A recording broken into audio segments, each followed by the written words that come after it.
diskusi. Kalau teman diskusinya keras, kita keras. Mau lembut, kita lembut. Mau ngobrol santai juga nggak masalah. Iya, betul itu. Ya tergantung, Betul, betul. maksudnya tergantung lawan diskusi gimana maunya. Kita hanya ngikut. Anda ini pepatahnya, Anda sopan kami segan, Anda sok kami topar gitu. Bang Melyu, Iya, saya iya, boleh Bang. nanya, Iya, iya. Bang. Boleh, boleh. Bang, itu tanggal 25 Desember itu penetapan hari raya Kristen itu dari mana, Bang? Dasarnya, Bang? Kalau di kita kan, kalau di Muslim itu kan memang hari raya itu ketika Nabi kita masih hidup ya, Bang. Nah, kalau di Kristen itu bagaimana, Bang, ceritanya bisa Kalau ada 25 Gurunda, Desember? enggak, kalau Gurunda ini tutup ya itunya ya, Itu opennya ya. tujuan lintas agama dulu, Bang. Oke. Tujuan lintas agama itu gimana, Bang? Lah, kenapa saya? Abang kan ditanya, kenapa saya? Kalau saya tuh ke kitabnya, apa namanya, ibadah hari Minggu kan di kitab abang nggak ada, Bang. Yang adanya itu hari Sabat atau hari Sabtu. Kalau saya perhatikan itu ya sesuai dengan ajaran kitab itu cuma Advent, Bang. Bang Zuma datang, alhamdulillahirobbil alamin. Karena di Advent itu memang Open cam-nya mengajarkan tutup, apa Bang. yang tertulis di perjanjian lama. Open cam-nya tutup. Bang ada Bang Juma nggak enak. Ya, Bang Melyu itu gimana? Kenapa tanggal 25 Desember itu penentuannya Bang, gimana? kalau saya, Bang, Bentar, saya hanya bentar, Bang. merayakan aja, Bang. Yang pasti iya. dengan iman saya merayakan di tanggal 25 itu aja, Bang. Saya nggak terlalu mengikuti dari mana enggak, Bang. Oh, jadi itu perintah gereja ya, Bang ya? Bukan dari Alkitab ya, Bang? Saya juga nggak tahu mau dari gereja, yang pasti saya hanya mengikuti aja, Bang. Mengikuti gereja ya pastinya ya. Yang pasti nggak tahu, Bang. Saya nggak tahu dari gereja kan dari mana, Oke, karena oke. kan seluruh dunia kan, Bang. Jadi Iya, saya iya, juga iya, nggak iya. tahu. Ya, mohon maaf, Iya, saya bukan menekan ya. Mohon maaf, saya bukan menekan. Kan yang gini, Bang, di dalam ibadah itu pasti ada syariat, Bang. Gimana kita harus mengikuti sesuatu kalau nggak ada perintah dalam kitab, itu gimana cara Bang mengikutinya, Bang? Lo turun dulu, Dul. Bentar, Dul. Sorry. Oke, siap. Assalamualaikum, Bang Zuma. Assalamualaikum abang aku yang ganteng, masya Allah. Bang, kemana dia? Abang. Oh, mungkin lagi bikin kopi. Oh, Bang Zuma di Oh, atas iya. ya? Apa masih puasa kak? Heeh. Dia niut dia nampaknya tuh niut dia tuh. Iya Bang, dia di mute itu, Gurunda. Oh, jadi intinya Bang Melyu kalau untuk 25 Desember itu perintah gereja ya, bukan dari Alkitab ya, dasarnya ya, Bang. Memang di Alkitab juga nggak ada ditulis tanggal 25. Iya, Tapi, makanya itu yang saya kita tetap pertanyakan merayakan. gitu. Apakah itu instruksi dari Yesus ataukah dari Paulus atau dari gereja gitu setelah sepeninggal Paulus, itu yang mau saya tanyakan, Bang. Oh, Abang kalau mau masuk ke dalam situ saya nggak terlalu paham ya, Bang. Oke. Karena Ya, Bang, ya nggak apa-apa, Bang. saya Nggak apa-apa. hanya apa aja, Bang. Karena saya sering ke Muslim juga. Saya kan kerjanya saya itu video orang, wedding. Jadi sering ke sholat Id saya video. Jadi saya nggak terlalu paham untuk yang satu itu, Bang. Oke. Saya bukan apologet, Oke, Bang. bentar, ya. Saya hanya menghargai aja, Bang. Oke. Sesuai dengan keyakinan saya, ya saya mengimani keyakinan saya. Oke. Baik. Selamat Karena- siang. Iya, oke. Selamat siang Karena Bang kan Susi. saudara saya, Bang, Muslim. Jadi, Oh iya. ya. Apa yang Saudara Muslim? saya Muslim, dia pakai cadar jauh. Karena dia perempuan, saya sudah nggak bisa salam sama dia. Tapi kita saling menghargai aja. Saudara kandung atau saudara apa ya? Enggak. Saya punya mama, punya kakak, punya anak. Oh, tante ya? Ponakan. Oh, keponakan. Oke. Oke. Selamat siang Dia Bang pakai Wan. cadar. Jadi kita Selamat hanya siang. memberi salam aja. Bang Flippy, aduh semalam kita ketemu lagi nih sekarang ya. Iya Bang. Iya, keren. Bang Melayu. Aku turun aja ya, Bang. Aku turun Oh aja ya. iya, boleh silakan ya. Oke, makasih ya. Mungkin Abang mau cari yang lebih seru. Kalau saya hanya seperti ini, Bang. Oke. Ya. Makasih semua ya, Bang Suma. Iya. Bang Terima Manan. kasih, Bang Meliu, Meliu. makasih Bang Meliu. Kopi Ya. pahit, makasih. Host, terima kasih, thank you ya. God bless you, God bless you. Oke Bang, oke Bang. Ya. Tapi saya jangan diturunkan ya. Apa dulu abang yang Saya paling jangan ganteng. diturunkan. Udah lama saya tunggu-tunggu satu room dengan Bang Juma ini. Sangat. Ayo mari kita saya ngopi kepingin kalau gitu Bang. Mari kita ngopi. Yuk sambil buka puasa kita ngopi-ngopi Kehormatan ini tipis. jarang-jarang nih satu frame nih sama Bang Zuma. Enggak, biasa aja pun. Tadi keliru. Assalamualaikum Waalaikumsalam warahmatullahi warahmatullahi wabarakatuh. Abangku yang paling ganteng akhirnya datang juga. paling ganteng. Katarak juga matanya saudara. Ini paling ganteng. Yang tadi itu teman kita si Meliu itu harusnya diingatkan Amsal 30 nomor 6. Jangan menambahi firman Tuhan supaya engkau tidak ditegur dan tidak dianggap sebagai pendusta.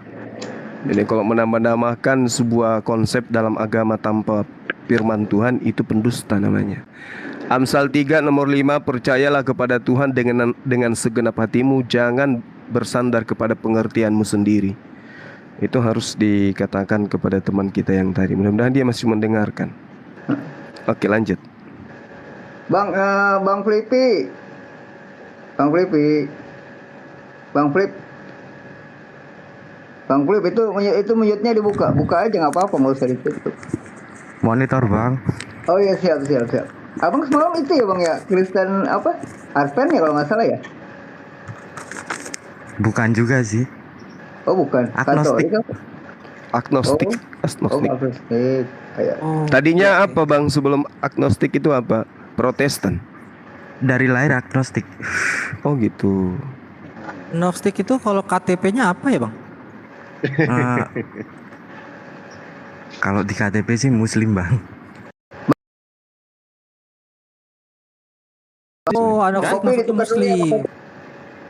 Oh, bang. Bang kopinya ditukar dulu ya. Sorry Bang.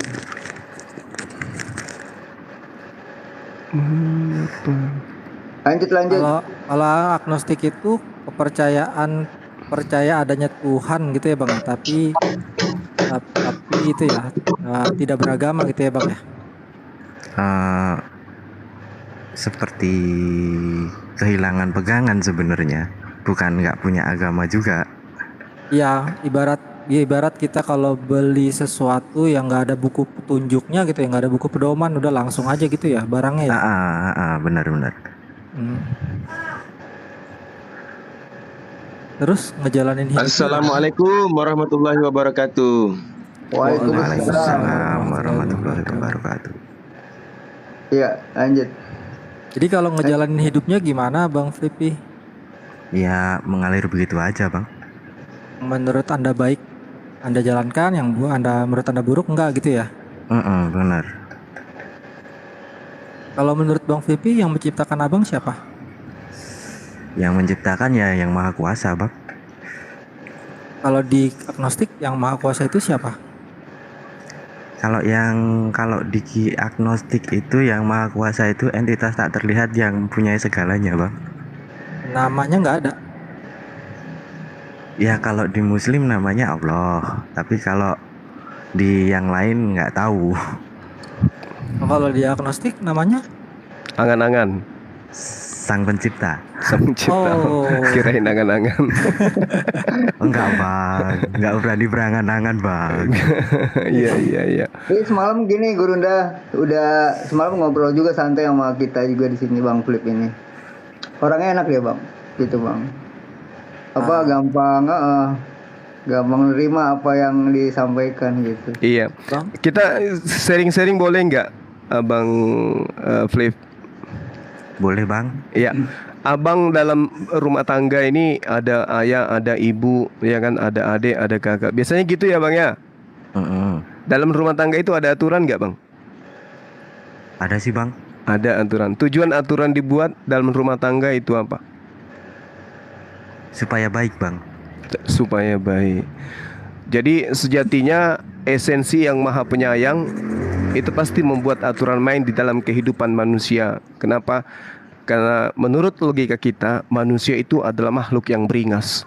Kalau manusia itu tidak punya aturan, tidak punya panduan dalam kehidupan, maka manusia itu kecenderungan kepada pengerusakan. Itu mayoritas yang kita pahami. Nah, sekarang ketika orang tua membuat aturan-aturan, itu wujud daripada kebencian atau kasih sayang orang tua. Jangan pulang telat malam, jangan lupa makan, jangan tidak mandi. Itu kasih sayang atau penyiksaan, Bang? Ya itu wujud kasih sayang, Bang. Kasih Kalau sayang. penyiksaan mah kita nggak ngapa-ngapain dipukulin, itu penyiksaan Iya, namanya. iya, betul. Berarti orang tua yang baik tentu memberikan aturan main kepada anak-anaknya dengan aturan yang benar. Betul ya?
Belum menemukan kasih sayang Tuhan yang sebenarnya, berarti karena belum menemukan kitabnya.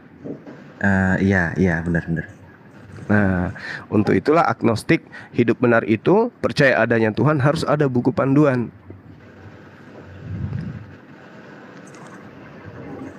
Ibarat kita beli kulkas, kalau kita tidak tahu panduannya, bisa jadi kulkasnya itu ntar dibikin. Bisa begitu, Bang. Kalau itu di tetanggaku ada, Bang. Bener ada. Nah, itu dia. Jadi sejatinya orang tua memberikan aturan main, memberikan panduan kepada kita yang akan kita ingat dan akan kita kenang selamanya. Mereka boleh pergi termakan waktu dan usia, tapi aturan mainnya itu akan selalu kita ingat. Aturan mainnya itu akan selalu kita terapkan, diupayakan kita terapkan, dan aturan mainnya itu akan kita ajarkan kepada generasi berikutnya. Begitulah Tuhan datang kepada para nabi, memberikan aturan main. Setelah sesi itu berlaku, berlanjut ke sesi berikutnya. Begitu seterusnya sampai di akhir zaman. Nah, kemudian sekolah yang kita lihat, aturan Tuhan yang diberikan kepada para nabi ini, itu berlakunya sampai kapan, dan cakupannya itu untuk siapa aja. Nah, kalau kita melihat dari perspektif kacamata akal, maka sejatinya agnostik ini kalau dia statis, tidak dinamis di dalam berkeyakinan, maka ibarat kata orang cerdas, orang pintar, disiplin, rajin, tetapi tidak terdaftar di sekolah. Tidak terdaftar dia. Kenapa tidak terdaftar? Karena dia tidak mendaftar, sehingga kepintarannya kemudian itu sia-sia. Dia tidak bisa mendapatkan ijazah sampai kapanpun. Orang yang ada dalam sekolah udah tamat SD, SMP, SMA, kuliah, sarjana, dokter dan seterusnya. Tapi yang tadi ini yang di luar sekolah, cerdas, pintar tapi nggak dapat ijazah apa-apa. tidak mendapatkan penghargaan apa-apa, hanya semata-mata menghabiskan waktu saja. Maka itu yang saya katakan kesia-siaan gitu. Saya kira gitu, Bung, sebagai tanda perkenalan persaudaraan dari saya. Silakan. Bentar kita sapa nih, Bang Om dari agama mana, cantiknya. Bang? Maaf, Bang. Dari Kristen apa Islam, Bang? Bang Om. Ya? Itu bukan Bang Om, itu Tante Om. Siapa? Om aja ya. Maaf, Guru. Cantik soalnya, cantik. Oh, cantik ya. Oh, kok dia turun ya? Merah, papitoknya merah, orang sini bilang. Bang Flippy, kalau ada yang mau ditanyain dengan Abang Juma, silakan, Bang. Mumpung nanyanya gratis, kalau dia susah soal ini artis dia ini. Susah ditanyain kadang. Dibayar ya kalau bayar ya. Ada. Kan Iya, silakan. kalau Bang Zuma ini kan setiap dia live kan biasanya aku cuma bisa lihat dari YouTube. Oh iya. Ini baru pertama kali satu frame. Ketemu ya. Gitu ya. Sekarang ketemu. Ini Iya, mau silakan. tanya, cuman Udah punya itu belum pacar gitu, Bang, tanya. pacar. Sayanya apa Bang Zuma? Bang Juma. Antum Anda lah. Kalau saya anak 2 Bang. Iya. Sama kita. Saya 3 anaknya tapi. Kalau 40 ya di sekolah. Iya. Betul. Gini Bang, saya mau tanya, kalau Siap. katanya kalau di Muslim kan Allah itu entitasnya Esa, tapi kenapa kok di Kristen kenapa dia bisa berubah jadi manusia? Iya, baik. Ini pertanyaan sangat menarik. Jadi kalau di Islam itu sebenarnya gini. Islam itu mengajarkan esensi pencipta langit dan bumi itu laisa kamitslihi syai'. Apa artinya? Tidak ada yang serupa. Kenapa? Karena Khalik itu, pencipta itu, pasti berdiri sendiri. Tidak mungkin berkongkoh, tidak mungkin bersekutu. Kalau dia bersekutu berarti dia tidak maha kuasa. Dan kalau ada 2 Tuhan yang setara, maka 2 Tuhan ini yang maha kuasa, maha perkasa, maha bijaksana, yang kemudian punya otoritas, pasti akan saling sikut Tuhan satu dengan Tuhan yang lain. Makanya ada peperangan kalau di ajaran Ardi, dewa satu, dewa yang lainnya itu perang di atas langit kan gitu. Nah, jadi ketika dikatakan laisa kamitslihi syai', para nabi mengajarkan itu. Semua nabi-nabi mengajarkan Tuhan itu tidak serupa dengan apapun. Kenapa manusia disampaikan kepada kita Tuhan itu tidak serupa dengan apapun? Karena apa yang dilihat oleh panca indera kita, utamanya mata, itu sudah pasti makhluk. Yang kita bisa lihat itu makhluk, yang kita bisa raba itu makhluk. Sementara lawan daripada makhluk itu adalah Khalik, pencipta dan ciptaan. Nah, jadi ketika dikatakan Tuhan itu laisa kamitslihi syai', tidak ada yang sama seperti dia, maka kita tidak bisa menggambarkan. Contoh, mari kita gambarkan seperti apa Tuhan itu. Kita ambil kertas putih, kemudian kita ambil pulpen.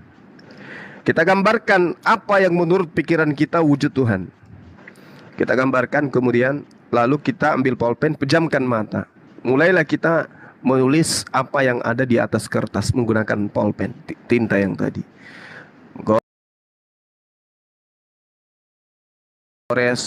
Digores, Tuhan iman ini. Begitu mata dibuka, yang kita lihat di atas kertas itu adalah wujud atau gambar daripada benang kusut. Apakah itu Tuhan? Sudah pasti bukan. Jadi gimana Tuhan itu? Laisa kamitsli, tidak bisa digambarkan oleh akal. Jangankan Allah, akal kita ini kita tidak bisa gambarkan. Jangankan akal, rasa manis ada nggak yang bisa kemudian melihat wujud rasa manis itu? Oh, wujudnya manis itu seperti ini, wujudnya pahit itu seperti ini, nggak bisa. Nggak bisa kita kemudian menggambarkan wujud daripada rasa pahit, manis, sakit. Seperti apa wujud rasa sakit itu? Nggak bisa.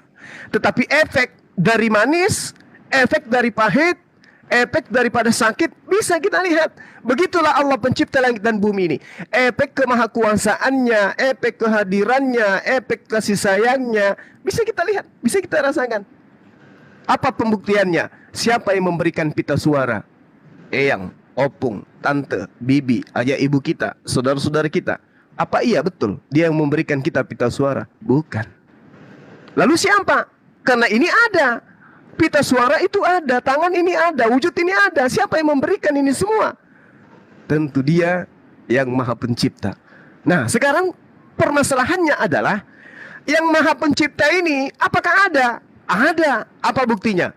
Ada jejaknya. Apa jejaknya? Alam semesta ini. Alam semesta ini ada karena ada yang mengadakan. Tapi dia tidak dilihat. Oke, sekarang kita anggap Tuhan itu nggak ada. Karena kita tidak melihat. Sekarang, apakah karena kita tidak melihat pencipta langit dan bumi, maka dia tidak ada? Jawabannya, kita anggap yes. Karena kita tidak melihat, maka pencipta alam semesta itu tidak ada. Tapi faktanya, apakah kita tidak melihat alam ini? Alam ini kita lihat. Berarti ada yang mengadakan, ada yang menciptakan.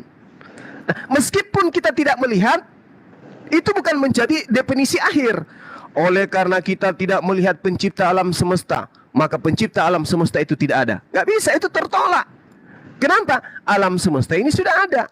Berarti definisi yang benar adalah dilihat ataupun tidak dilihat, pencipta kita itu ada.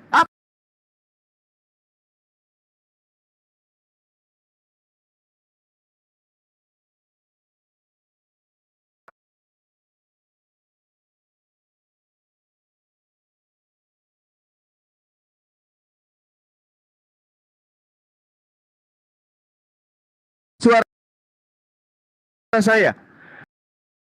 Apakah Bang Suma ada di depan saudara? Tidak ada. Apakah Bang Suma ada dalam HP saudara? Tidak ada. Apa yang ada di depan saudara? Yaitu HP. Pencipta alam semesta ini ada, kita bisa tahu karena adanya alam semesta yang kita bisa rasakan ini. Selesai. Seperti itu logikanya mencari keberadaan pencipta langit dan bumi. Nah, sedangkan Tuhan kita, teman kita di seberang, dalil di dalam kitabnya mengatakan, Yeremia 10 nomor 6, 1 Tawarik 17 nomor 20, 2 Samuel 7 22, pencipta alam semesta itu maha besar dan tidak serupa dengan apapun. Allahu Akbar, laisa kamislihi syai'. Sama seperti Islam. Tapi kenapa kemudian ada konsep Tuhan menjadi manusia? Itu bukan ajaran para nabi. Itu bukan ajaran para nabi. Itu ajaran yang datang dari Antioquia, diajarkan kepada Romawi dan Yunani, tidak untuk diajarkan kepada pengikut ajaran Samawi. Makanya 14 surat Paulus itu tidak diperuntukkan kepada Bani Israel, tetapi diperuntukkan kepada Goyim. Ada pengakuannya? Ada. Galatia 2 nomor 8, aku diutus kepada orang-orang yang tidak bersunat. Aku diutus kepada orang-orang non-Yahudi. Apa yang didirikan oleh orang yang diutus kepada orang Yahudi ini? Agama Kristen. Di mana tertulis itu? Kisah Para Rasul 24 nomor 5. Paulus ini adalah penyakit sampar yang menyesatkan orang Yahudi di dunia beradab, dan dia berasal dari sekte Nasrani. Nasrani boleh dikategorikan Kristen. Seperti itu, Bang. Silakan yang lain. Bang, saya mau tanya Bang Juma. Iya. Apa konsekuensi dari Tuhan yang terlihat? Gimana Bang? Gimana? Apa konsekuensi dari Tuhan yang bisa dilihat? Kalau secara dalil diterangkan di dalam surah Al-Araf ayat 100 berapa itu ya? 143 kalau saya nggak salah. Di situ diterangkan begini. Ketika Nabi Musa alaihissalam, walamma ja'a Musa limikatina wa kallamahu rabbuhu qala rabbi arini anzur ilaika. Jadi Nabi Musa itu ketika datang kepada Allah, bermunajat kepada Allah, mendekatkan diri kepada Allah melalui kalbu, ya, pendekatan kalbu. Lalu kemudian beliau mengatakan, ya Rabb, ya Tuhanku, ya penciptaku, aku yakin engkau ada. Aku percaya engkau pasti ada. Nggak mungkin engkau itu tidak ada. Pasti ada. Karena alam semesta ini buktinya ada karena adanya. Ya Rabb, izinkan aku pingin melihat engkau. Aku yakin engkau ada. Meskipun mataku tak mampu melihat, meskipun mataku tak pernah melihatmu. Tapi aku pingin lihat kamu dong, kata Nabi Musa alaihissalam. Wa kallamahu rabbu. Qala rabbi arini anzur ilaika. Ya Tuhanku, pingin kali aku melihat dirimu. Tapi apa kata Allah? Lantarani, kamu tidak akan mampu melihatku. Walakin inzur ilal jabal. Fa in istaqarra makana fasawfa tarani. Jika gunung itu tetap utuh, ketika aku memperlihatkan esensi hakikatku, zatku, maka kamu pun mampu melihatku. Tapi apa yang terjadi? Begitu Allah kemudian ingin menyatakan dirinya, ingin memperlihatkan cahayanya, ini baru cahaya, bukan wujud, memperlihatkan cahaya dirinya, tiba-tiba gunung itu meleleh. Jadi bagaimana mungkin kita manusia yang terbuat dari daging ini mampu meleleh? Gunung aja meleleh semeleleh-lelehnya. Falamma tajalla rabbuhu lil jabal ja'alahu dakkan wa kharra Musa sa'iqa. Jadi tidak akan mungkin kemudian Nabi Musa itu mampu melihat. Selintas kemudian gunung itu, cahaya Allah itu melintas, lalu kemudian gunung itu meleleh. Nabi Musa alaihissalam tak sadarkan diri.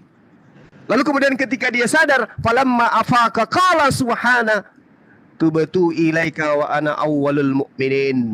Setelah Musa kemudian siuman dari pingsannya, apa kata beliau? Maha suci engkau ya Allah, aku bertobat kepada engkau dan aku adalah orang-orang yang pertama-tama beriman. Subhanallah. Jadi Nabi Musa menyadari tidak akan mungkin alam semesta ini mampu menampung cahaya Allah, apalagi melihat Allah. Itu konsekuensinya kita akan mati semua. Di dalam kitabnya orang Yahudi, Ulangan 33, jelas sekali dikatakan tidak ada orang yang bisa melihat Tuhan bisa hidup. Tidak ada. Jadi bagaimana mungkin? Contoh. Nabi Musa alaihissalam minta kepada Allah, walamma ja'a Musa limikatina wa kallamahu rabbuhu qala rabbi arini anzur ilaika. Lantas kemudian Allah mengatakan, unzur, lihat, ini ana, sesungguhnya aku, inilah aku. Memperlihatkan wajahnya kepada Musa. Andai saja, ini kita mengandai-andai secara logika dalam ilmu mantik, diperlihatkan Allah kepada Musa alaihissalam, apa yang terjadi? Musa meninggal. Lalu siapa yang mengabarkan kepada kita kejadian ini? Musanya meninggal. Siapa yang mengabarkan kepada kita? Tidak ada yang mengabarkan. Muncul lagi kepada Abraham. Allah memperlihatkan diri kepada Abraham. Mati Abraham, meninggal Abraham. Siapa yang kemudian akan menyatakan cerita itu tentang Abraham kepada kita? Oh, orang-orang di sekelilingnya. Orang-orang di sekelilingnya juga melihat, mati semua. Gak ada yang hidup. Lalu berita apa yang akan kita kabarkan? Makanya di dalam kitabnya orang Kristen pun dikatakan, kami tidak memperhatikan yang terlihat, sebab yang terlihat itu sifatnya sementara. Tetapi kami memperhatikan yang tak terlihat, sebab yang tak terlihat itu sifatnya kekal. Qadim. Di 1 Korintus jelas dikatakan seperti itu. Saya kira gitu Bang. Silakan yang lain ada tambahan atau ada sanggahan. Artinya konsekuensi ketika Tuhan bisa dilihat itu mati, kemudian Tuhan itu akan jadi bahan cemooh ya, bahan olok-olokan orang. Iya, karena sejatinya ya Bang. Iya betul, karena sejatinya makanya dikatakan gini Bung, kita bicara terkait dengan dalil di dalam Yesaya 44. Coba kita lihat di sana apa yang dituangkan kemudian dalam kitabnya orang Yahudi. Kita dimudahkan karena sudah diterjemahkan, jadi siapapun bisa baca. Siapakah yang membentuk Allah dan menuangkan ke patung yang tidak berfaedah? Ini dituangkan. Membentuk Allah saja tuh. Membentuk Allah. Allah tidak memperlihatkan dirinya. Membentuk saja dalam rupa patung yang tidak berfaedah. Apa kata Tuhan? Sesungguhnya semua pengikutnya akan mendapatkan malu. Dan tukang-tukangnya adalah manusia belaka. Biarlah mereka semua berkumpul dan bangkit berdiri. Mereka gentar dan mendapat malu bersama-sama. Subhanallah. Hari ini Ketika kemudian teman-teman kita, saudara-saudara kita Kristen menceritakan, membahas, mendoktrin, mendogma, mencuci otak-otak manusia lemah akal dengan mengatakan pencipta langit dan bumi mengambil rupa manusia, berdebat dengan Apollo. Makanya di Islam itu tidak bisa kemudian membuat karikatur-karikatur tentang pencipta langit dan bumi, nggak bisa.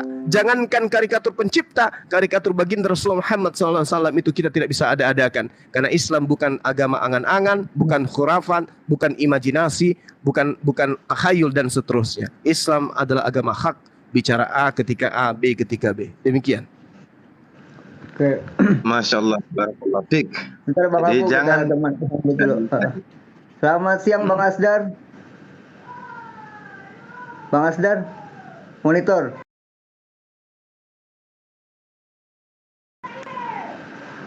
Enggak, Bang Asdar mau ngomong dari Kristen apa Islam? Sahabat, nanti saya izin 10 menit untuk ibadah azhar. Ya, nanti iya, kita siap. lanjut lagi. Nanti Itu diisi mungkin sama sampai teman-teman subuh juga kita. nggak apa-apa, Bu. Iya, silakan. Iya, iya. Ya Bang Abu lanjut. Bang Asdar dari Muslim apa Kristen Bang? Islam. Bang Asdar. Oh maaf yang Kristen 2 Bang di atas ya. Maaf ya. Yuk. Ayo Bang Abu silakan. Ya, salam kenal Bang Asdar. Barakallah fikum. Salam kenal Bang. Ya, Masya Allah. Ini Bang Abu kok malah dia yang keluar nih. Ini suka kepanasan HP-nya. Oh gitu. Bang. Sambung pakai Ya, generator. kepanasan bentar. Bentar Pak Framing tunggu ya. Ada Pak Terus Framing ini, Pak. Gimana kita naik Filipi, ini, Bang? gimana Aduh, Bang tadi tanggapannya Bang? udah dikencingin sama Bibel kepalanya, masih mau naik dia. Cari yang lain, cari yang lain. Ya udah. Oke. Bibel Bang, yang Ya, itu mau kencingin nanya dia dulu tadi. kali. Ya Bang Vipi, Mau nanya dulu gimana kali. tanggapannya yang tadi atas pertanyaan Abang kepada Bang Zuma? Penjelasannya begitu jelas. Jadi saya sudah paham. Masya Allah, Masya Allah. Iya. Silakan mungkin ada yang mau ditanya lagi, Bang Flippy. Ini teman saya nih Bang Juma, Bang Flippy nih. Iya, kita semua Kita saudara. udah berteman. Bang. Alhamdulillah banget lo dianggap teman. Biasanya dianggap musuh bang. Siapa? Kalau dari hostnya ini orangnya paling baik se TikTok gitu loh. Mudah-mudahan aja. Wes, luar biasa. Kalau udah se-TikTok berarti se-Nusantara Bang. Saya juga pernah dialog langsung ya. Saya pernah dialog langsung dengan salah seorang agnostik. Dia dari Protestan. Kami duduk ngopi bareng. Saya berbicara mengenai konsep Tuhan. Saya katakan gini, kamu telat. Usiamu sekarang sudah 47 waktu itu. Kamu telat. Assalamualaikum warahmatullahi wabarakatuh. Waalaikumsalam warahmatullahi wabarakatuh. Saya katakan Udah kepada bangun beliau, nih. Biasa belum bangun. kamu telat mencari Tuhan. Dia bilang gitu. Loh, kenapa bisa gitu? Dia karena sudah terlanjur, kamu dikasih akal, dikasih kaki, dikasih tangan, dikasih mulut, dikasih jasad begitu ganteng, sempurna, anak-anakmu lagi, ada istrimu. Kamu baru mau cari Tuhan. Sedangkan untuk kemudian bersyukur kepada penciptamu, kamu belum sempat. Kamu sudah dicipta begitu sempurna. Fi aksani takwim, dalam bentuk yang sempurna, tapi kamu masih sibuk cari Tuhan yang benar. Itu yang mana? Kamu telat, bilang kamu telat. Lalu apa yang saya harus lakukan Bang Suma? Ya sudah, kamu bersyukur kepada Dia yang telah menciptakan kamu. Tapi aku nggak tahu. Cari Dia yang sempurna, yang maha sempurna, yang tidak pernah mati, yang tidak pernah mewek, yang tidak pernah cengeng, tidak pernah ketakutan terhadap makhluk. Cari Tuhan mana itu yang pernah yang ada di kalangan saudara-saudara Muslim. Habis itu dia bilang gini sama saya, maksudnya Allah Subhanahu Wa Taala. Yes, karena hanya Allah yang mengklaim dirinya sebagai pencipta langit dan bumi yang maha suci lagi maha tinggi. Tapi kan Tuhan mengklaim dirinya bang. Jelas. Seorang presiden tidak mengklaim dirinya presiden, itu konyol. Seorang bupati tidak mengklaim dirinya, itu konyol. Seorang bupati ngaku camat, itu pendusta. Jadi Tuhan otomatis ngaku Tuhan, itu wajib hukumnya. Gak bisa tidak. Makanya di mana-mana agama Yahudi, para nabi ketika mengajarkan akulah akulah Tuhan, tidak ada Tuhan selain daripada akulah yang menghidupkan, akulah yang mematikan. Pasti Tuhan seperti itu. Tapi kalau kemudian ada yang memaksakan makhluk menjadi mengklaim makhluk itu Tuhan, itu iblis, itu penyesat. Tapi kalau Tuhan kemudian mengaku dirinya Tuhan, innani anallah la ilaha illa ana, kemudian memberikan panduan jalannya hidup, aturan-aturan main dalam kehidupan manusia, maka itulah Tuhan. Buktikan aja. Ketika umat Islam takbir, Allahu Akbar, Allah yang maha besar, alhamdulillahi rabbil alamin, segala puji bagi Tuhan alam semesta. Kira-kira pencipta alam semesta ini enggak? Sadar nggak kalau ada ciptaannya yang memanggilnya? Sadar. Maaf bang. Coba diulangi dari takbir. Bergetar badanku bang. Masya Allah. Oh, alhamdulillah. Allahu Akbar. Itu diterangkan di Yeremia 10 nomor 6. Allahu Akbar. Bismillahirrahmanirrahim. Alhamdulillahi rabbil alamin, arrahmanir rahim, maliki yaumiddin, iyyaka na'budu wa iyyaka nasta'in, ihdinas siratal mustaqim, siratal ladzina an'amta 'alaihim ghairil maghdubi 'alaihim waladdallin. Esensi pencipta langit dan bumi ketika diseru oleh ciptaannya, alhamdulillahi rabbil alamin, segala puji wahai engkau pencipta langit dan bumi. Kira-kira yang menciptakan kita ini enggak? Sadar tidak? Mendengar tidak? Mendengar yang lagi memujinya. Tapi ketika kemudian ada yang berkatakan Tuhan Yesus, kira-kira Yesus dengar enggak? Enggak. Yang mendengar siapa? Allah Subhanahu wa ta'ala. Oh, ini ciptaanku kok nyerunya kepada utusanku, bukan menyeruh kepada aku. Padahal jelas dalam Al-Quran, dalam kitabnya dikatakan Maliki yaumiddin, Malikin nas. Itu jelas itu. Jadi di Islam konsepnya itu sangat teratur, sangat rasional. Karena kenapa? Pembeda antara kita dengan makhluk lainnya, kita diberi kemudian kemuliaan dengan adanya akal manusia. Afala tatafakkarun litubayyina lin-nasi ma nuzila ilaihim wa la'allahum yatafakkarun, agar manusia itu memikirkan. Memikirkan. Sekira begitu sahabat-sahabat. Di sini ada dinda saya Umi Dini, silakan dilanjut untuk sementara. Saya pamit asar dulu. Insya Allah akan saya kembali 10 menit sampai 15 kemudian. Demikian. Assalamualaikum warahmatullahi wabarakatuh. Ya, kita saling mendoakan. Waalaikumsalam warahmatullahi wabarakatuh. Bunda, Umi. Bang Wan. Hah? Bang Wan. Ya. Bentar, Ya. ini Umi turun sebentar, ini double suaranya. Bentar, naik lagi ya, bentar. Oh iya, oke, siap. Suara double ini, bentar. Yang penting satu itunya, Mak.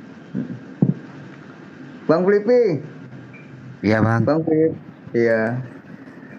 Udah udah ngopi, santai sambil ngopi kita.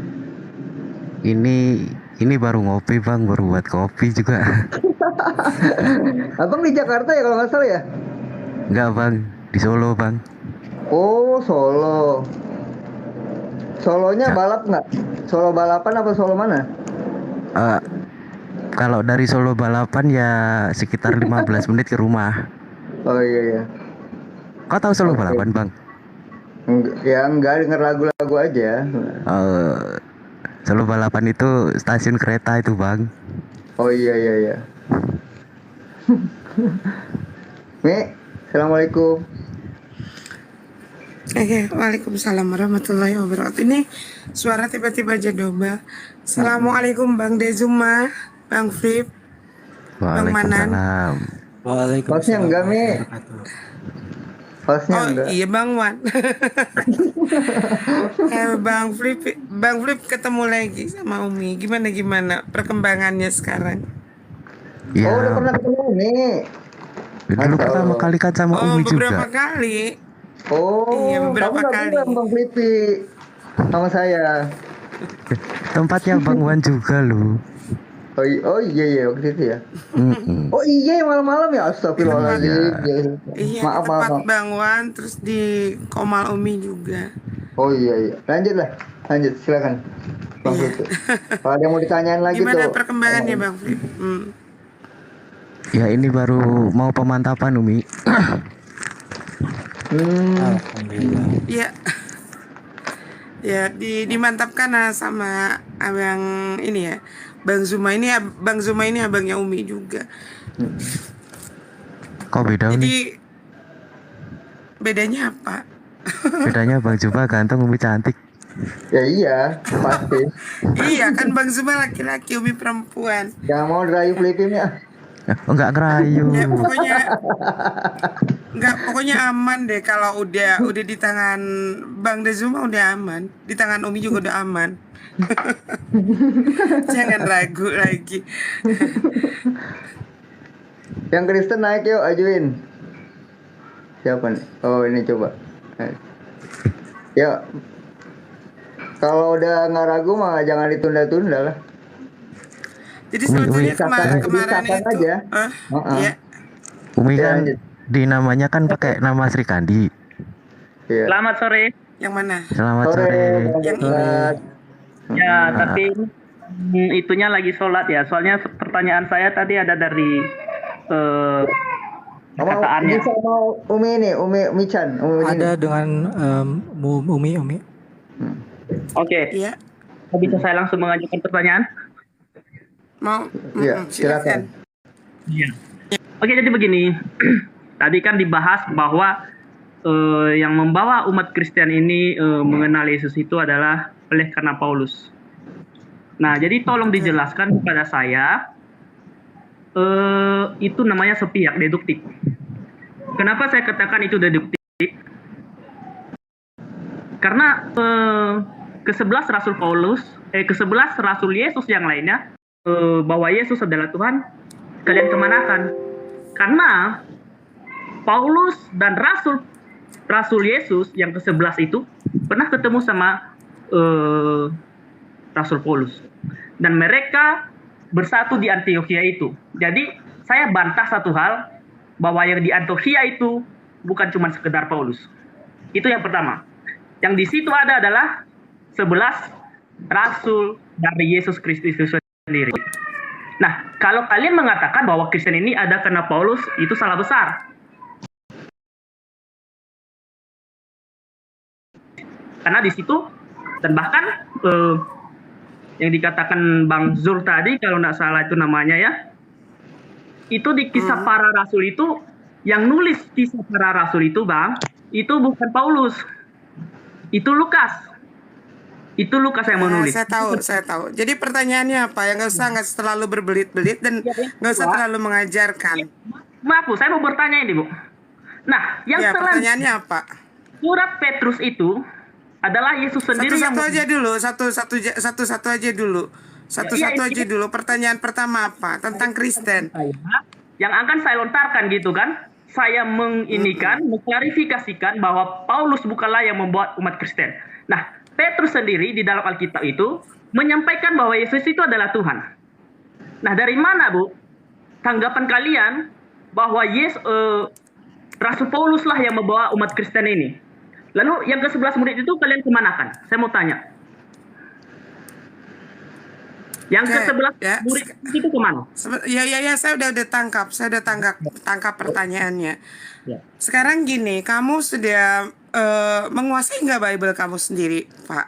Menguasai Bu, saya udah baca berkali-kali, 5 kali. Oke, kalau begitu silakan Anda baca di dalam Yohanes pasal 6 ayat ke-70 dan ke-71.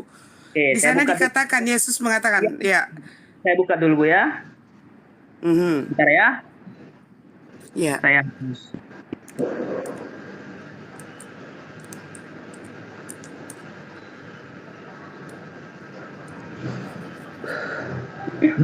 ada yang bisa bantu saya? Aku lagi, HP saya lagi yang satu ngedrop. Kita bacakan atau Ibu bacakan sendiri sama saya? Oke, kurang lebih isinya seperti ini. Dan akulah yang memilih kalian di antara Ya udah Aja kamu dulu. baca sendiri, kamu baca sendiri biar kamu percaya dan kamu aja baca. Iya Yohanes. Kamu baca aja. Iya Yohanes. Yohanes 6 ayat 70-71. Yohanes 6 ayat 70 sama 71.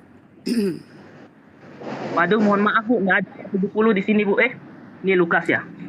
Ya ampun. Bentar Bu ya, Yohanes pasal 6 ayat 70 sama 71. 70 sampai 71. Oke Bu, udah dapat. Udah dapat Bu? Apa tadi? Ya silakan baca. Jawab Yesus kepada mereka, bukankah aku sendiri yang telah memilih kamu yang 12 ini? Namun seorang di antara kamu adalah iblis, yang dimaksudkannya ialah Yudas, anak Simon Iskariot, sebab dialah yang akan menyerahkan Yesus. Dia seorang di antara ke-12 murid itu. Apa sangkut pautnya Bu? Oke, sekarang sebutkan nama-nama ke-12 murid itu. Adakah nama Paulus atau Lukas di sana? Nggak ada. Ya kalau tidak ada jangan sebut mereka berdua itu adalah rasul atau murid Yesus. Sekarang kamu sendiri dengerin dulu. Kamu kalau sudah bertanya saya jawab, kamu diam. Iya, oke. Jangan ngatur yang punya room. Iya, oke. Ya. Jadi kamu sendiri sebetulnya tidak menguasai Bible kamu sendiri. Kamu tidak menguasai. Bentar, diam Bang. dulu. Diam dulu, Bang. Ya, silakan. Kamu sendiri tidak menguasai apa yang disebut di dalam Bible kamu. Itu adalah murid. Ya, kamu bisa diam tidak? Saya lagi bicara, kamu bisa diam tidak? Di atas diam dulu. Kalau tidak kamu Diam turun dulu Bang, aja. kata dia Abang sudah bertanya. Diam dulu Bang, ini lagi dijawab. Ya, oke. Ya. Jadi kamu sendiri tidak tahu kalau di dalam Bible kamu itu disebutkan di Antioquia untuk pertama kalinya Kristen itu disebut oleh siapa? Paulus dan Barnabas. Di tahun berapa? Di tahun 50 Masehi, 17 tahun setelah Yesus mati. Coba kamu belajar lagi, kamu mengatakan kamu paham Bible, kamu paham historical, tapi kamu ternyata tidak tahu apa-apa. Kamu mengatakan, betul, diam dulu, saya lagi jawab. Aduh ya ampun. Ya, kalau enggak kamu dengerin di bawah aja. Kebiasaan ya Kristen ini kayak begini, pada saat orang menjawab, kamu ikutan bicara. Ibu katakan kamu bisa diam dulu enggak? Kamu bisa diam dulu enggak? Turunin aja Bang Wan. Kalau orang nggak bisa diskusi kayak gini, turunin. Oke, saya lanjutkan. Saya nggak butuh kamu dengar, tapi saya butuh 620 orang di bawah yang akan saya edukasi. Saya nggak butuh kamu dengar. Dan diam dulu. Ibu takut gitu. Turunin aja Bang Wan. Iya. Bukan takut. Kamu tidak punya etika bertanya di sini. Saya tidak perlu kamu dengar ya. Karena kamu naik ke sini, kamu mengatakan paham Bible, tapi kamu bodoh dengan Bible kamu sendiri. Kamu mengatakan kamu tahu historical, tapi kamu tidak tahu kalau Pauluslah yang menyebut Kristen untuk pertama kalinya di Antioquia di tahun 50 Masehi. Sementara Yesus mati di tahun 33 Masehi. 17 tahun setelah Yesus mati baru Kristen itu disebut. Sekarang bicara lagi masalah kisah para rasul. Betul apa yang kata kamu bilang, kisah para rasul ditulis oleh Lukas. Pertanyaannya apa? Lukas itu adalah murid Yesus? No, bukan. Lukas bukan murid Yesus. Lukas itu seorang goyim. Dia itu seorang Antioquia. Dia itu seorang non-Yahudi. Ya. Dengar ya, kuping kamu ini di yang Kristen saja itu pada saat mengikuti misi Paulus yang kedua di Troas Asia. Jadi kamu jangan sok pintar, jangan sok ngajarin kalau kamu sendiri tidak paham. Kamu mengatakan Lukas murid Yesus. Kamu mengatakan siapa Paulus murid Yesus? Murid Yesus dari mana? Sementara kamu sendiri tadi baca di dalam Yohanes 7 ayat 6, pasal 6 ayat 70-71. 12 murid Yesus itu siapa saja kamu nggak tahu. Simon Petrus, Andreas, Yakobus, kemudian Yohanes, kemudian Filipus, kemudian Thomas, kemudian siapa lagi? Tadeus, kemudian Simon, kemudian Matius, kemudian Bartolomeus, kemudian Yudas Iskariot. Di mana ada Lukas di sana? Di mana di sana ada Paulus? Paulus menjadi pengikut Kristus atau menjadi rasul itu karena pengakuan dia sendiri. Nih, aku kasih tahu sama kalian Kristen. di dalam Bible nama Paulus disebut sebagai rasul 25 kali, ya. 23 kali secara implisit, artinya dia sendiri yang mengaku-ngaku bahwa dia adalah murid Yesus, bahwa dia adalah rasul. Karena apa? Karena Paulus ini seorang nemesis. Tahu nemesis nggak? Nemesis itu adalah yang menginginkan kedudukan Mesias. Makanya Paulus mentuhankan Yesus, menaikkan Yesus menjadi Tuhan. Yang sebetulnya Mesias itu adalah Yesus, Paulus naikkan dia jadi Tuhan. Ada ayatnya, Umi lupa. Yang pertama ayatnya di mana Paulus mengatakan Yesus harus mati supaya dia jadi Tuhan. Yang kedua di dalam 1 Korintus 8 ayat 6 itu, Paulus ya. Yang satu lagi Paulus juga mengatakan di dalam 1 Korintus 8 ayat 6, karena bagi kita hanya ada satu Allah saja yang daripadanya kita berasal, dan hanya ada satu Kristus saja yang untuknya kita hidup, dan segala semua sesuatu dia ciptakan. Bayangkan, karena dia seorang nemesis, dia ingin menduduki kedudukan Yesus sebagai Mesias, maka Yesus dinaikkan jadi Tuhan. Itulah pencipta Yesus menjadi Tuhan. Itulah yang menjadikan Yesus jadi Tuhan. Begitu loh.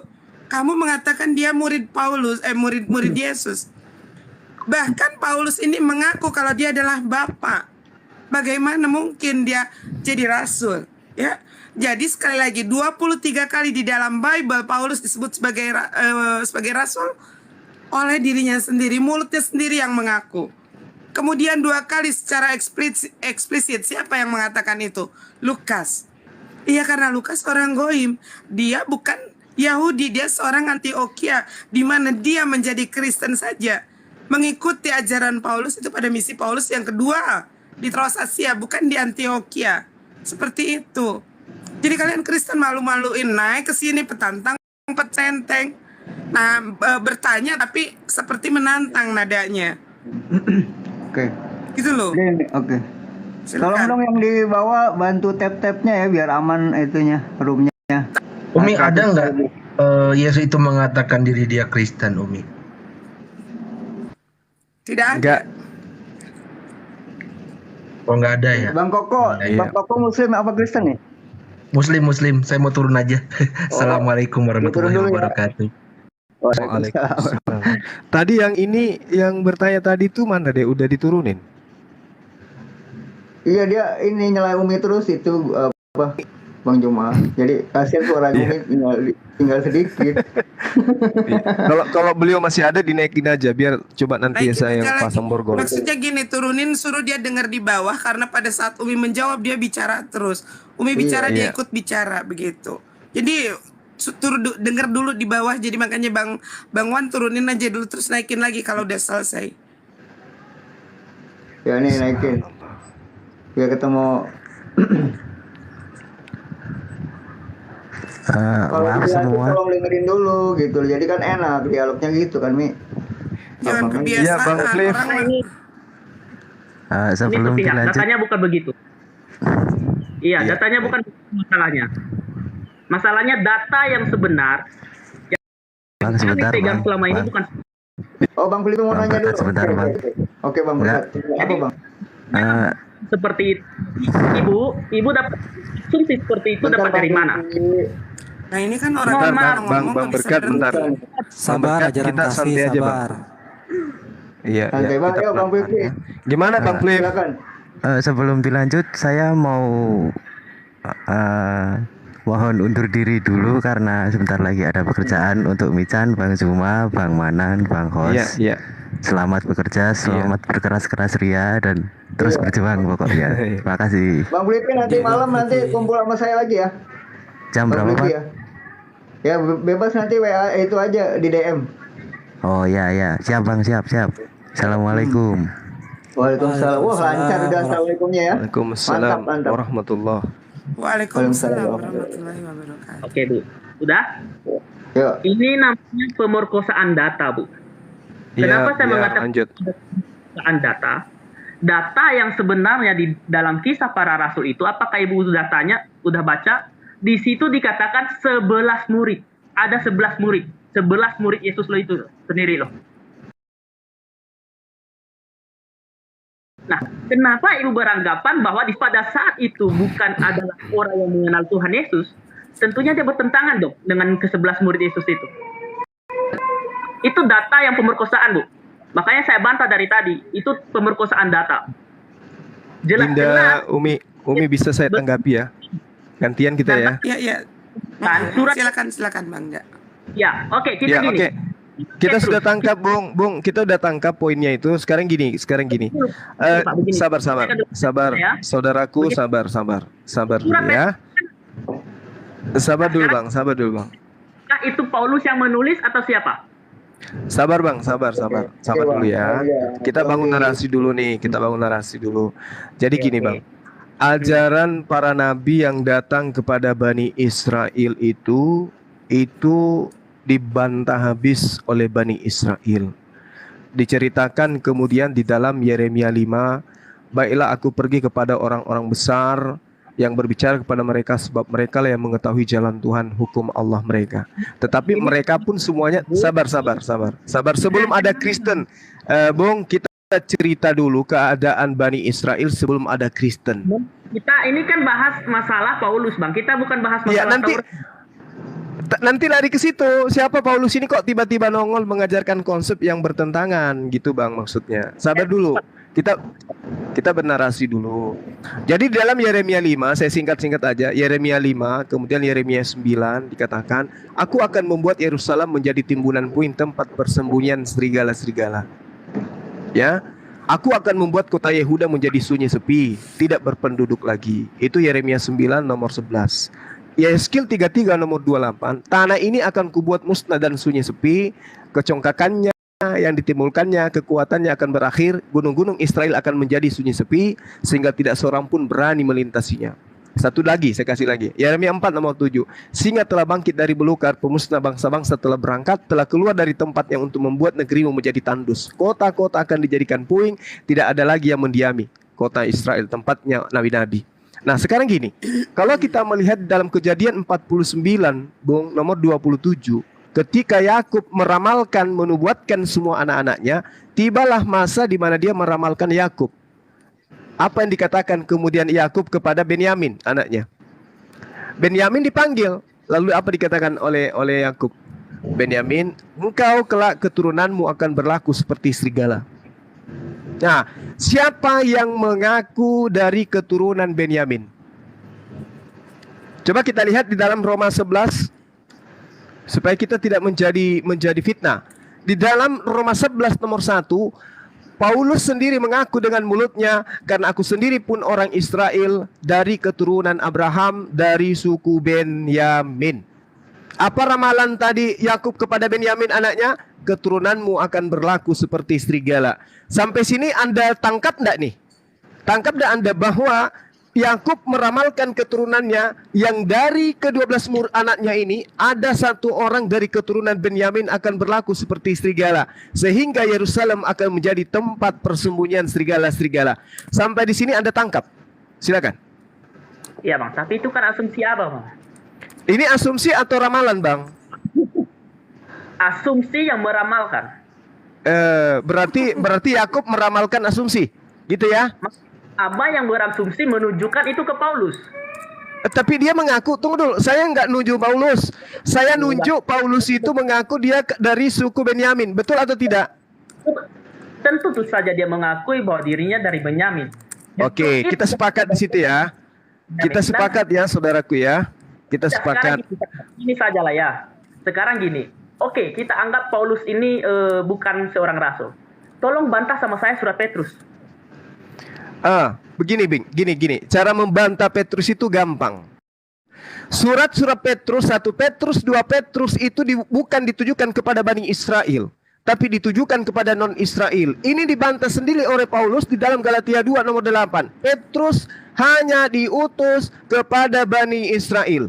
Pengakuan Yesus di dalam Yohanes 10 nomor 5 nomor 6, Yesus berpesan kepada ke-12 muridnya agar datang jangan ke bangsa lain. Nah, ini Paulus dan juga Yesus mengatakan Petrus hanya untuk Yahudi.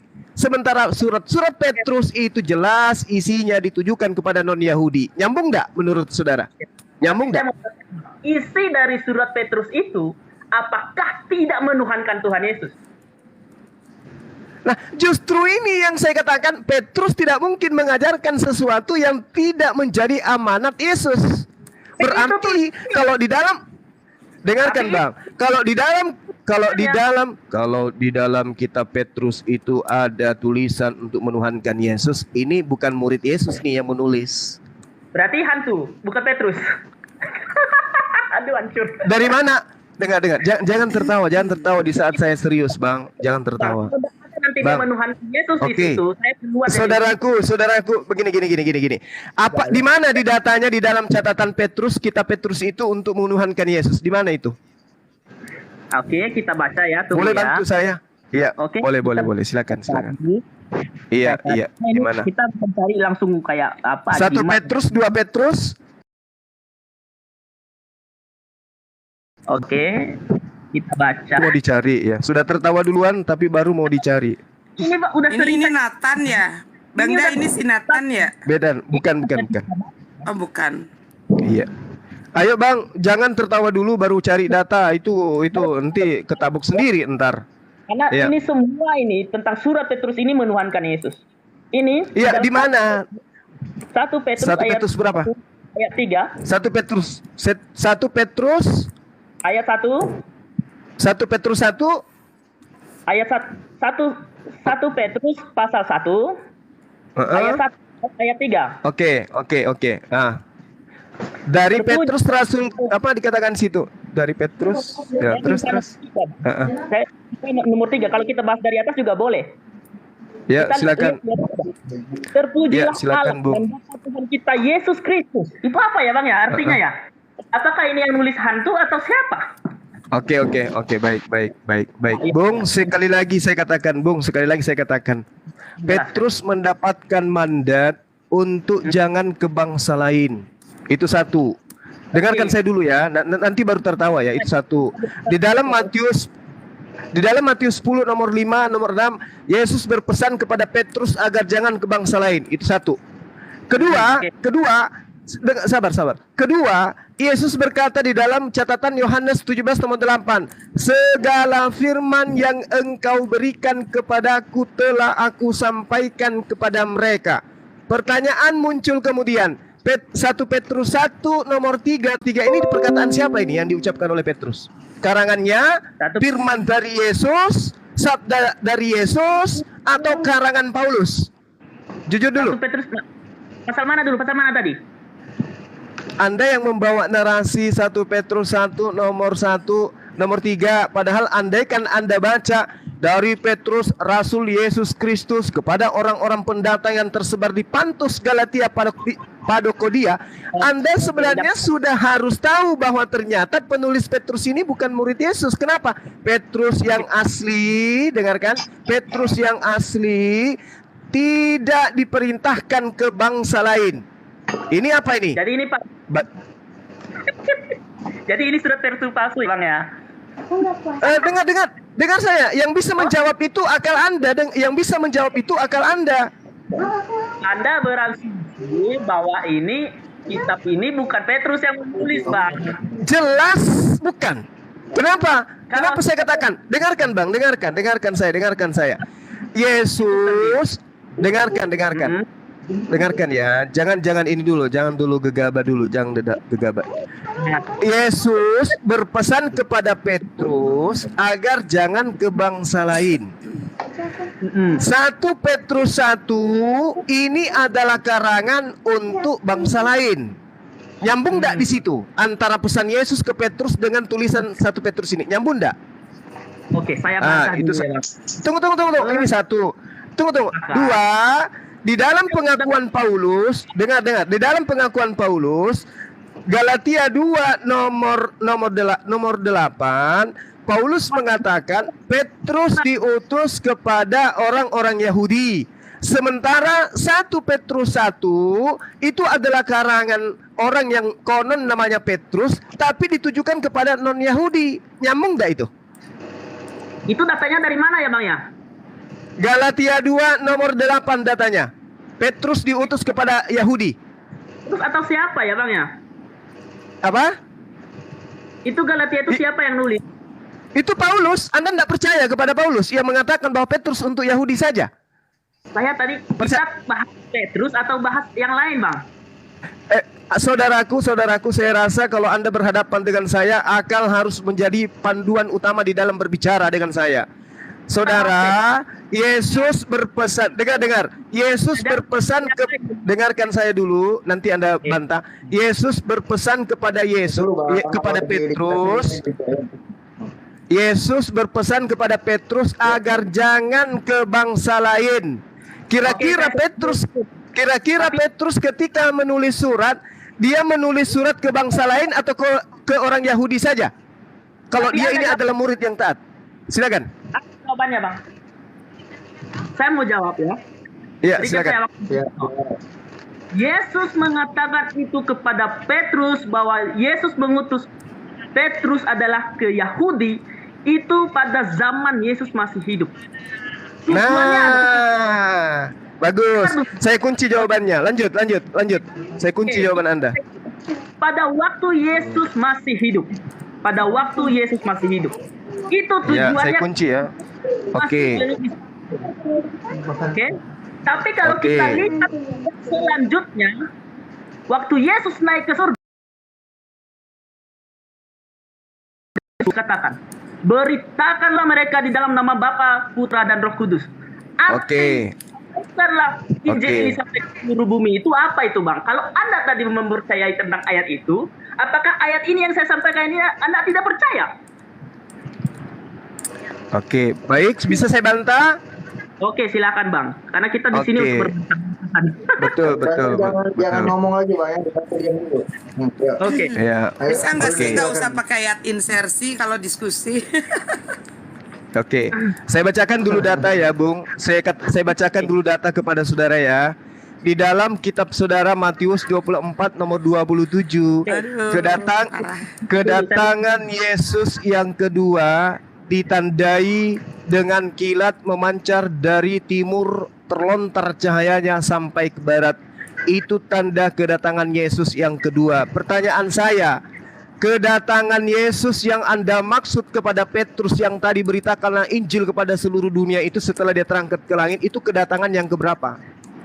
Itu dia baru naik ke surga loh, Bang. Ya, naik ke surga. Terus dia datang. Kan baru datang. Dia datang ke Petrus. Terus posisinya dia naik ke surga nih, waktu dia masih terus kapan dia datang ke Petrus? Kapan? Petrus di mana rupanya? Kan di bumi. Kapan dia turun ke bumi? Yesus ini yang kedua kalinya kapan? Lu kan belum turun, Bang.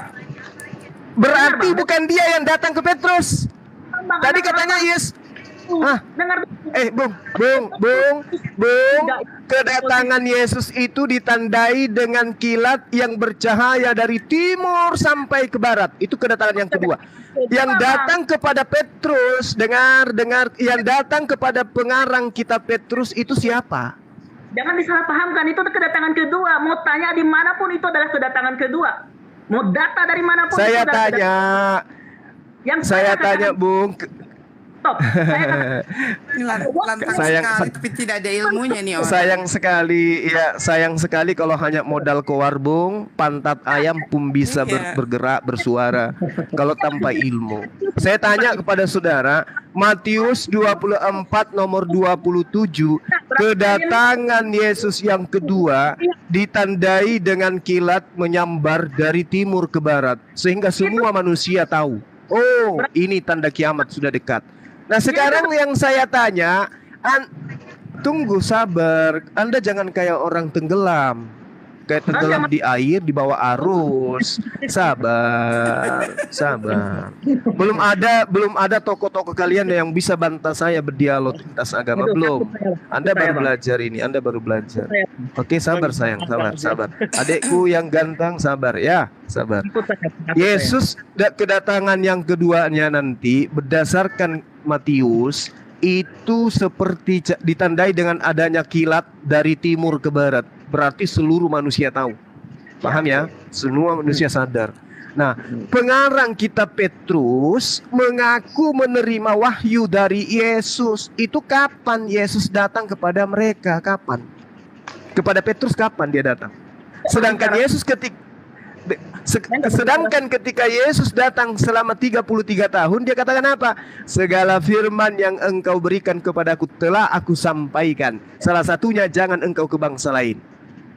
Nah, ini pengarang Petrus ini, kalau dia murid Yesus, berarti dia murtad karena dia melanggar perintah gurunya. Nah, Anda menjawab, oh tidak. Setelah dia naik ke surga, Yesus berfirman kepada Petrus, ini tahayul, ini karangan Anda, ini imajinasi angan-angan, atau ini fakta? Ini saya luruskan, Bang. Ya, silakan. Pada waktu katakan, beritakanlah Injil sampai ke seluruh bumi itu posisinya lagi mau naik ke surga, Bang. Artinya dia belum ke surga, Bang. Artinya dia belum belum ke surga. Belum ke surga, tapi dia sudah bangkit. Dia sudah bangkit dari kematian. Hah? Dia sudah bangkit dari kematian. Ya, sudah bangkit dari kematian. Berarti itu kedatangan yang keberapa? Belum kedatangan keberapa, Bang? Masih di bumi itu. Kan dia datang ketika dia keluar dari rahim ibunya, itu kedatangan yang kedua. Pertama. Kedatangan keduanya kapan? Dia naik ke surga, Bang. Sudah naik ke surga. Setelah sudah naik ke surga, udah naik ke surga nih. Ya. Oke. Datang lagi itu namanya kedua. Oke, saya tanya kepada Oke, baik. Surat Petrus ini dituliskan kapan? Hah? Surat Petrus dituliskan kapan? Surat Petrus ya ditulis pada zaman Petrus, Bang. Ya, itu kapan?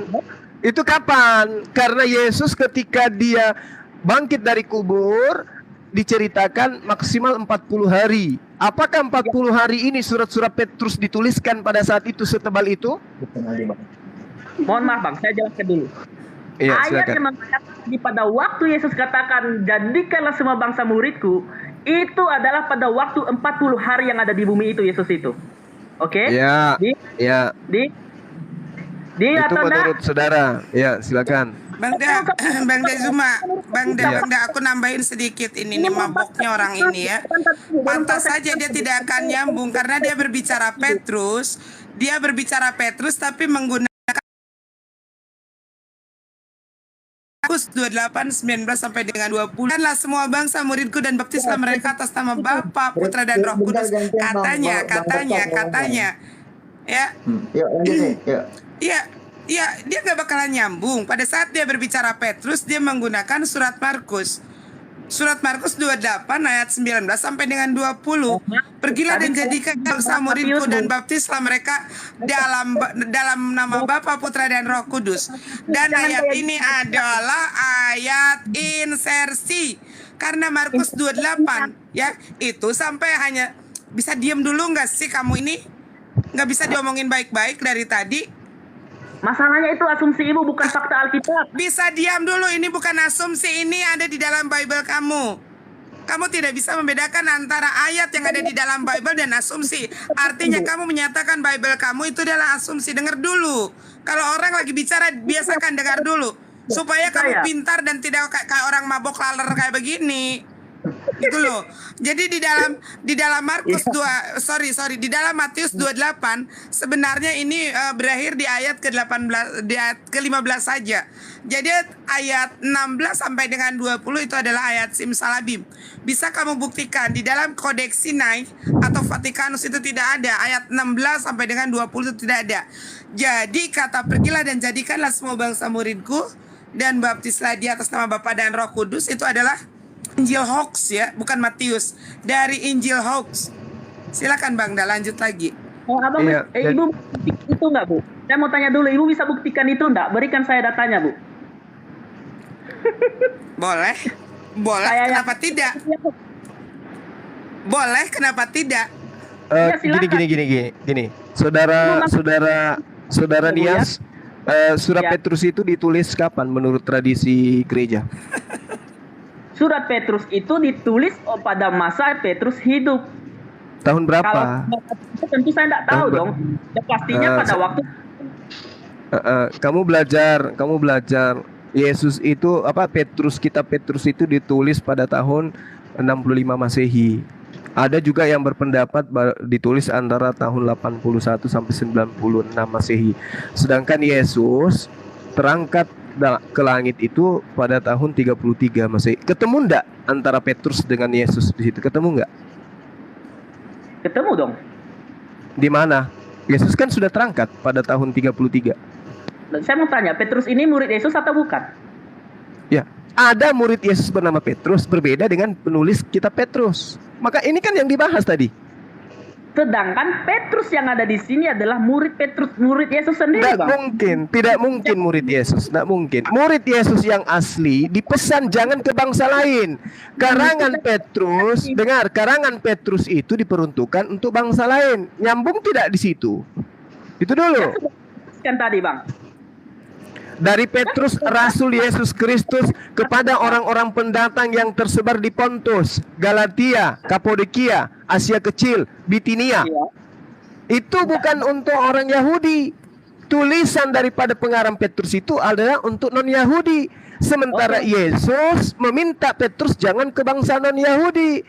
Paulus pun mengatakan dalam Galatia 2 nomor 8, Petrus diutus untuk Yahudi. Nyambung tidak ini? Abang gagal paham mendalami Alkitab kami. Itu bukan, sangat jauh dari konteks Alkitab, Bang. Sangat jauh. Sekarang baca, bisa enggak Anda baca Galatia 2 nomor 8? Tolong bacakan saya dulu. Saya mau katakan, karena abang selalu berasumsi bahwa Yesus hanya menyampaikan kepada Yahudi. Sedangkan yang saya katakan tadi, pada waktu Yesus 40 hari di bumi, waktu setelah dia bangkit dari kematian, Yesus katakan kepada Petrus, kepada 11 muridnya, bahkan 500 orang pada saat itu, beritakanlah Injil sampai ke seluruh bumi. Bung, adik saya tadi sudah katakan itu catatan Markus. Bukan cuma Markus itu, Bang. Matius 28 hanya sampai data nomor 15. 15 saja, iya. Bukan cuma Markus. Bung, iya, Matius 28. Matius 28 juga mengabarkan itu, tapi itu hanya sampai nomor 15. Matius itu nomor 16 sampai nomor 20 itu tambahan. Tambahan tapi gitu, yang ditambahkan oleh gereja itu. Tambahan tapi ada buktinya, itu percuma, Bang. Itu namanya hoak, Bang. Justru bukti dari original teks kitabmu itu nggak ada, Bung. Asumsi jahat itu, Bung. La haula wala quwata illa billah. Ya terserahlah kalau Anda mau percaya. Nah, kembali ke tema. Adinda nggak usah diikutin. Kita kembali ke tema ya.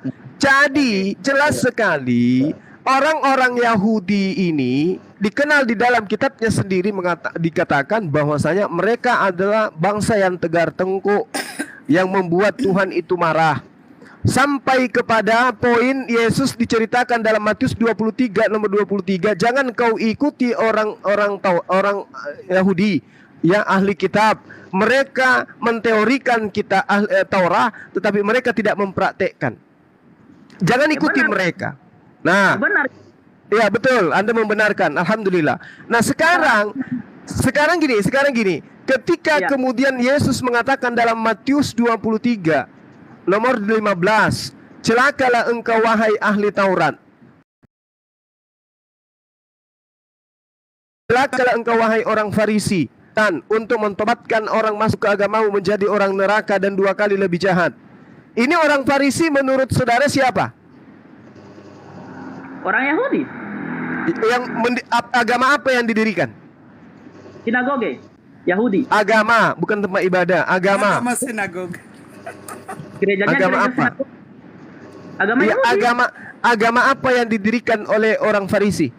Sudah saya jelaskan, Bang, agama Yahudi, Bang. Oke, kita buktikan apakah itu benar atau itu adalah bullshit. Di dalam Kisah Para Rasul 23 nomor 6, Paulus mengaku sebagai orang Farisi. Di dalam Matius yang saya katakan tadi, Yesus mengatakan waspadalah kepada orang Farisi, mereka menyeberangi lautan, menjelajahi daratan untuk mentobatkan orang masuk ke agamanya menjadi orang neraka. Nah, orang Farisi yang membuat agama dan penganutnya menjadi orang neraka, itu orang Farisi. Di dalam Kisah Para Rasul 23 nomor 6, ternyata orang Farisi itu adalah Paulus. Dan di dalam Kejadian 29 nomor 27, ternyata keturunan Benyamin akan menjadi serigala. Dan ternyata keturunan Benyamin yang jadi serigala itu keturunan dari Benyamin. Dan ternyata Paulus dalam Roma 11 nomor 1 mengaku keturunan Benyamin. Dan ternyata di dalam Kisah Para Rasul 23 nomor 6 Paulus mengaku orang Farisi. Dan ternyata Yesus minta kepada pengikutnya agar waspada kepada orang Farisi. Orang Farisi menyeberangi lautan, menjelahi daratan, mentobatkan Romawi dan Yunani menjadi pengikutnya, menjadi orang neraka. Paulus ini mendirikan agama apa? Pertanyaan terakhir saya sebelum Anda pindah, sebelum saya serahkan kepada adik saya. Silakan. Paulus mendirikan agama apa? Kristen, Anda pandai. Berarti orang-orang neraka yang dimaksud Yesus dalam Matius 23 nomor 15 agama apa? Kristen. Masya Allah. Ya, silakan Dinda ditambahkan. Udah selesai kita ya tentang Paulus ya. Udah selesai ya. Oke. Saya hanya ingin menggenapi saja ini. Bertaubat dong, Saya bertaubat. ingin menggenapi saja Bang Da, ini kehancur leburan hati umat Kristen satu ini. Udah diam dulu. Itu mulutmu kan pas remnya habis ya. Saya hanya ingin menggenapi saja nih hancur leburnya hati ini dari Kisah Para Rasul ya. Dari Kisah Para Rasul 24 ayat ke-5. Di sini telah nyata kepada kami bahwa orang ini adalah penyakit sampar, orang yang menimbulkan kekacauan di antara semua orang Yahudi di seluruh dunia yang beradab, dan bahwa dia adalah seorang dari tokoh sekte Nasrani. Ini sudah diakui, dari seorang ya udah diakui ya. Jadi ini kamu harus lihat di dalam Kisah Para Rasul 24 itu judulnya Paulus di hadapan Felix ya. Jadi pada saat itu si Paulus ini didakwa, didatangkan oleh Imam Ananias di hadapan Felix untuk didakwa. Ya, jadi kita baca dulu deh biar kamu paham. Itu deduktif biar kamu semua paham itu. ya. Kalian mau cepet-cepet ke bagian itu. Enggak, dengar dulu, kamu jangan terguncang, kita baca aja. Masuk kita, ayo 24, ayo. Iya. Kalian hanya mendengar 5 hari kemudian, udah diam dulu. 5 hari kemudian datanglah imam besar Ananias bersama-sama dengan beberapa orang tua-tua, dan salah seorang di antaranya adalah Tertulus. Mereka menghadap wali negeri dan menyampaikan dakwaan mereka terhadap Paulus. Paulus dipanggil menghadap Tertulus. Melalui dakwaan dia katanya, Felix yang mulia, oleh usahamu kami terus-menerus menikmati kesejahteraan dan kebijaksanaan. Banyak sekali perbaikan yang telah terlaksana untuk bangsa kami. Semua itu senantiasa di mana-mana kami sambut dengan sangat berterima kasih. Akan tetapi supaya jangan terlalu banyak menghabiskan waktumu, aku minta supaya engkau mendengarkan kami sebentar dengan kemurahan hatimu yang terkenal itu. Telah nyata kepada kami bahwa orang ini adalah penyakit sampar, seorang yang menimbulkan kekacauan di antara orang Yahudi di seluruh dunia yang beradab, dan bahwa dia adalah seorang yang seorang dari sekte kekristenan, Jadi jelas ya. Pertama, dia tadi tidak tahu kalau yang menciptakan sekte Kristen ini adalah Paulus. Di Antioquia lah untuk pertama kalinya Kristen disebut oleh Paulus dan Barnabas. Itu tahun 50 Masehi, ternyata dia tidak tahu. Ini baru dibentuk itu 17. Diam dulu. Diri sendiri. Ini kebiasaan ini orang ini. Udah, diam dulu. Dari tadi nih orang susah, makanya kamu disuruh tunggu dengerin di bawah.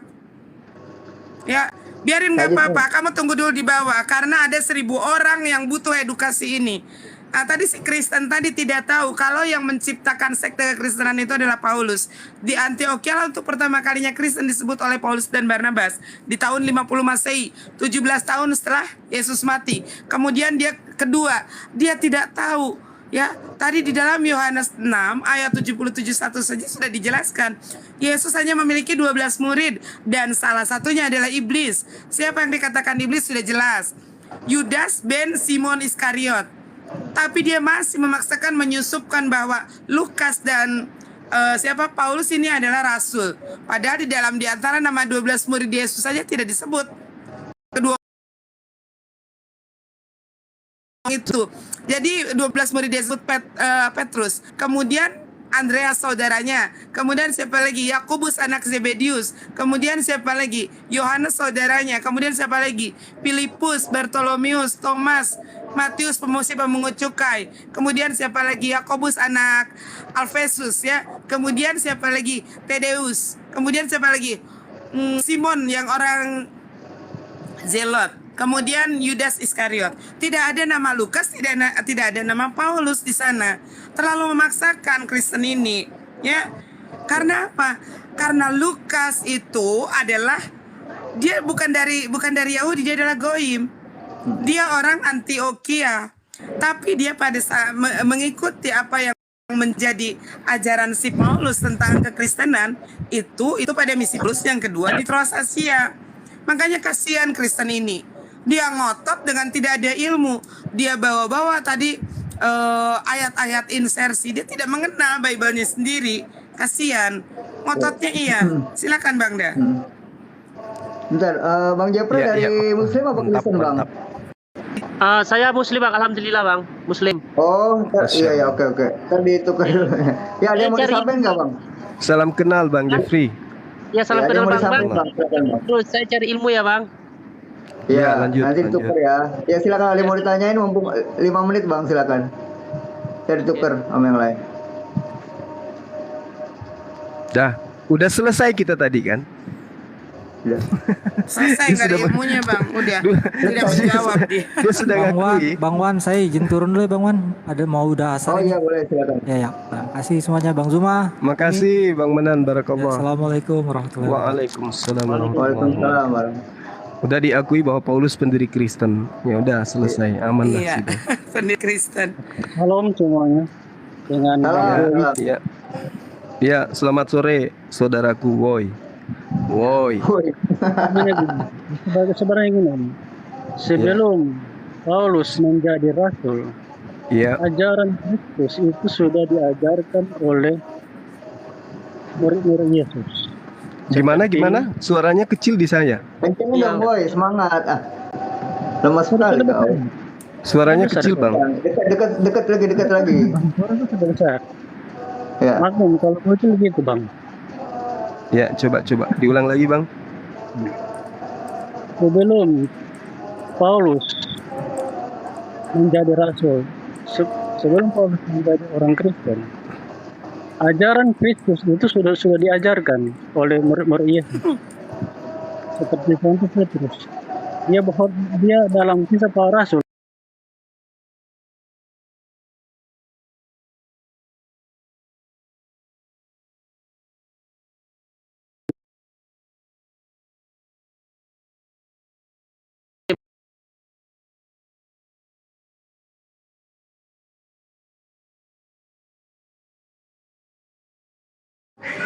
Bang Pangon dia di mute dulu dong Bang, tolong Bang.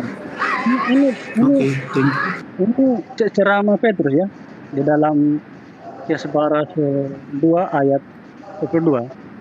Hai orang-orang Israel, dengarlah perkataan ini yang aku maksudkan, ialah Yesus Kristus dari Nazaret, seorang yang telah ditentukan Allah dan dinyatakan kepadamu dengan kekuatan dan mujizat-mujizat dan tanda-tanda yang dilakukan oleh Allah dengan terang-terang dia di tengah-tengah kami. Dan seterusnya sampai pilih lah. Yang paling terpenting. Ini mengenai ajaran Petrus loh. Sebelum Paulus, ajaran Yesus itu sudah diajarkan oleh Petrus. Sebelum Paulus, ajaran Kristus sudah diajarkan oleh para pengikut Kristus. Nah, gitu. Jadi sini mana yang terpenting? Jadi begini. Nah, jadi seperti kata Petrus dalam khotbahnya, dia mengatakan begini, ayat 36. Jadi seluruh kaum Israel harus tahu dengan pasti bahwa Allah telah membuat Yesus Kristus yang kamu salib itu menjadi Tuhan dan Kristus. Jadi sebelum Paulus, ajaran Kristus adalah Tuhan sudah diajarkan oleh murid-murid Yesus. Itu Pak. Jadi sebelum Paulus, ajaran Kristus adalah Tuhan itu sudah diajarkan oleh Simon Petrus. Paham ya? Ya, silakan. Pertanyaannya, Umi silakan diluruskan. Silakan.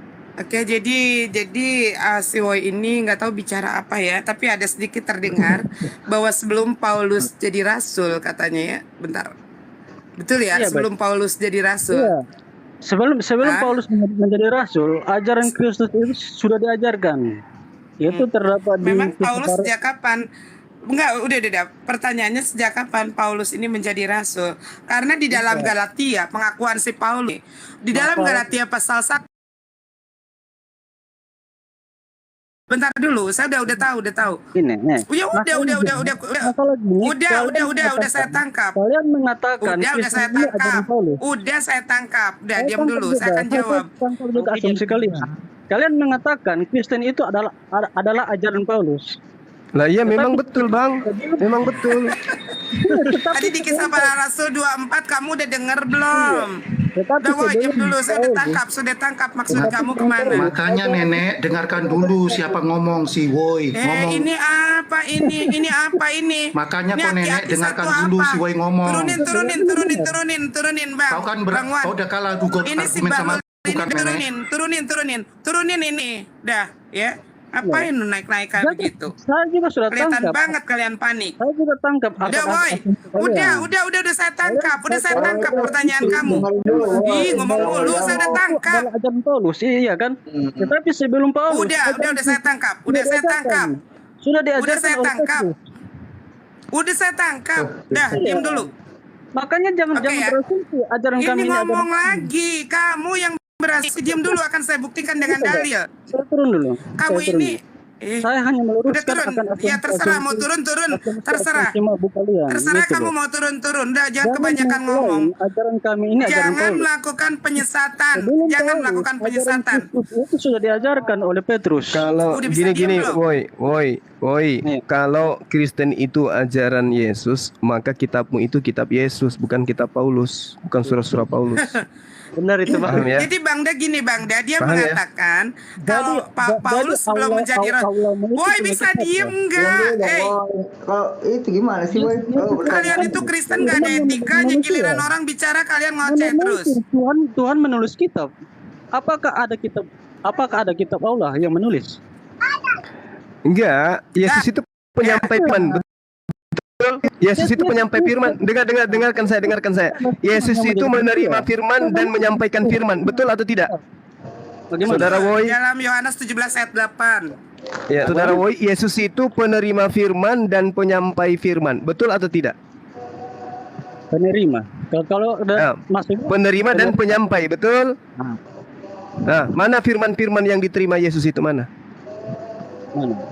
Firman. Yesus saya juga nggak tahu. Mungkin di toko kelontong kali. Dengar dulu orang mabuk. Saya katakan kami orang mabuk. Setiap saya dengar kami itu seperti orang mabuk. Makanya dengar dulu. Iya. Makanya saya tidak menyembah Yesus karena saya mabuk ya. Kamu menuntut firman Tuhan Yesus. Ya, kan makanya Yesus itu adalah sumber. Dia adalah penerima firman. Kamu sendiri yang membawa. Dengarkan dulu, Bung. Kamu sendiri yang membawa. Dengarkan saya. Kamu sendiri yang membawa kisah Para Rasul 2 nomor 22. Kamu yang membawa data. Hai orang-orang Israel. Yang dipanggil siapa di sana? Orang Kristen apa orang Israel? Jawab dulu. Yang dipanggil di sini, yang diseru orang Israel. Berarti bukan Kristen kan? Orang Israel yang disuruh kan? Oke, jawab itu, jawaban Anda bagus. Hai orang-orang Israel, dengarkan perkataan ini. Dengar. Katanya ini orang Makassar bilang, dengar kok, Kak Blama. Itu orang Makassar bilang gitu. Dibilang, dengarkan perkataan ini. Diam, kau disuruh dengar. Kamu disuruh dengar. Wahai orang Israel, dengarkan perkataan ini. Yang aku maksudkan adalah Yesus dari Nazaret, bukan Yesus dari langit. Yesus dari Nazaret, manusia yang telah Astagfirullahalazim, ya Allah ya Karim. Manusia yang telah tolong di mute aja Bang Wan, hostnya jangan diem aja. Santai saja. Bung, saya sedang membacakan dalil yang Anda bawa, saudaraku, ya. Nanti kalau Anda bicara kami akan diam. Oke. Di dalam data yang saudara bawa, seruannya Petrus kepada orang Israel, hai orang Israel, dengarkan perkataan ini. Yang aku maksudkan adalah manusia Yesus, manusia yang telah ditentukan oleh Allah, yang dinyatakan kepadamu dengan kekuatan-kekuatan dan mujizat-mujizat dan tanda-tanda yang dilakukan oleh Allah dengan perantaraan manusia Yesus di tengah-tengah kamu, seperti yang kamu tahu. Yesus ini perantara atau Yesus ini adalah Tuhan? Jawab, woi. Giliran Anda. Ini Yesus menurut Petrus perantara antara Tuhan dengan manusia atau Tuhan itu sendiri menurut Petrus. Kalau ini Petrus, padahal ini karangan Lukas. Lanjut. Jawab itu. Jawab begitu diskusi, jawab. Bentar nanya lagi. Yang ngoceh Giliran orang bicara pada ngoceh, Oten nggak punya etika, bener ya? Jawab, woi. Kalau nggak turunin nih. Dia mau jawab gimana, Bang? Suaranya dimatiin itu, Bang. Udah, Bisa dibuka. Wan, Umi akan Bisa. menambahkan, tadi mau bicara si Woi ngoceh terus. Jadi dia mengatakan sebelum Paulus jadi rasul. Nah ini pertanyaannya, kapan Paulus jadi rasul? Karena di dalam Galatia pasal 1 ayat 15 dan 16 pun si Paulus ini mengaku, ya dia mengaku dari semenjak dalam giliran orang bicara kamu diam dulu, woi. Mute aja host, mute aja Bang Wan mute. Mute dari host ya. Ya, jadi di dalam Galatia pasal 1 15 sampai dengan 16 si Paulus ini sudah ngaku diangkat menjadi rasul semenjak dalam kandungan emaknya. Ya, turun aja daripada kamu ngoceh di sini, ya. Jadi tidak, sekali lagi di dalam Galatia pasal 1 ayat 15 sampai dengan 16 si Paulus ini sudah mengaku diangkat menjadi rasul itu semenjak dalam kandungan emaknya. Nah, terus si Woi datang ke sini mengatakan semenjak Paulus belum menjadi rasul. Kalau Paulus belum menjadi rasul itu kapan dong? Karena pengakuan si Paulus saja di dalam 1 Galatia 15-16 dia sudah diangkat jadi rasul itu semenjak dalam kandungan mamanya. Ya, kedua, adakah satu orang saja Kristen naik ke sini yang bisa menunjukkan yang keluar dari mulut Yesus atau ke-12 murid Yesus di mana Yesus pernah mengangkat Paulus jadi rasul? Tunjukkan satu ayat saja. Dari 25 kali di dalam Bible Paulus disebut sebagai rasul. Sebutkan saja satu ayat saja di mana kalau yang pengakuan Paulus sebagai rasul itu keluar dari mulut Yesus atau dari ke-12 murid Yesus. Jadi harus tahu, ke-12 murid Yesus itu tadi ada di dalam Yohanes pasal 7 ayat 70-71. Jangan lari ke Paulus, jangan lari ke Lukas. Karena mereka jelas bukan 12 orang murid Yesus. Seperti itu loh, ya. Jadi kalian bicara naik ke sini, minimal kalian punya dalil, minimal kalian punya referensi. Jadi kalau model kalian cuman muncung kalian doang, nggak ada artinya buat kita. Ya, referensi kita mahal. Kita sudah buang-buang waktu di sini dengan gratisnya nginjilin kalian tanpa harus bayar perpuluhan terhadap kita. Silakan, Bang Wan. Selamat siang, Bang Valentino. Selamat siang, Bang. Abangku. Oh, diam aja. Tukar dulu ya kalau diam ya. Oh.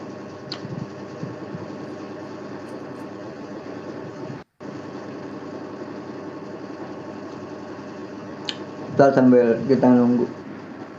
Ya gitu loh teman-teman, mereka itu Kristen itu bisanya cuma menghujat, serang personal, ya kan. Pada saat kita berbicara tentang Bible-nya, padahal isi dari Bible-nya itu yang seharusnya mereka terima.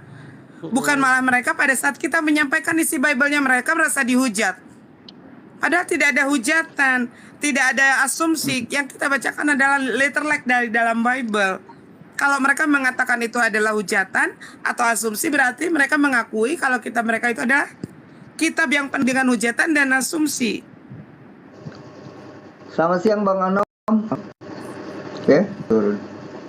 Minta naik turun.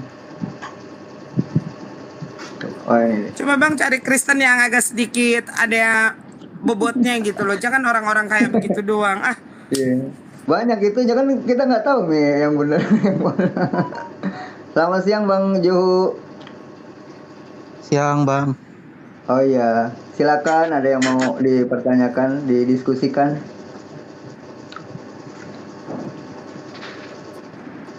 Ya, udah mental. Gak ada ilmu dia untuk menjawab. Takut dulu Om Umi ya. Bentar. Si John boleh naik kan ini? Umi, saya mau tanya Dinda. Boleh saya nanya nggak? Ya, Bang. Ya silakan Bang.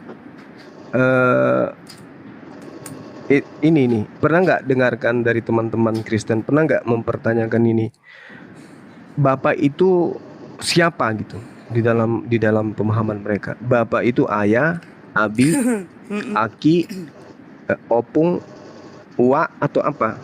Bapak ini? Kalau menurut mereka Bapak itu ya balik lagi ke Yesus. Dia mengatakan Bapak itu, kalau kita tanya Bapak itu siapa, mereka jawabnya benar, Yod-Heh-Vah-Veh. Lalu Yod-Heh-Vah-Veh itu siapa? Balik lagi ke Yesus Bang. Pusing nggak pernah ada ininya. Muter-muternya di situ. Bapak Yod-Heh-Vah-Veh Yesus, Bapak Yod-Heh-Vah-Veh Yesus. Tapi mereka tidak bisa menunjukkan ya bahwa kalau misalkan kalau aku sih lebih sering mereka suruh baca Yohanes 17. Ayo kamu baca tuh Yohanes 17 satu perikop 1 sampai 26 semua adalah perkataan Yesus. Supaya mereka tahu begitu loh, antara Bapak dengan Yesus itu ya berbeda. Ya, maksud saya ya. Ayo sudah. Ya, maksud saya muatan daripada Bapak itu apa itu? Makhluk, tumbuhan, malaikat, binatang, atau apa Bapak itu? Bapak itu dikotomi dari Yesus sih menurut mereka itu ruh ya. Kalau Bapak itu, kalau Yesus itu kan ruh, makhluk manusia gitu. Iya. Kalau Bapak itu ruh. Ruh juga makhluk. Menurut mereka enggak, ruh itu pencipta. Kalau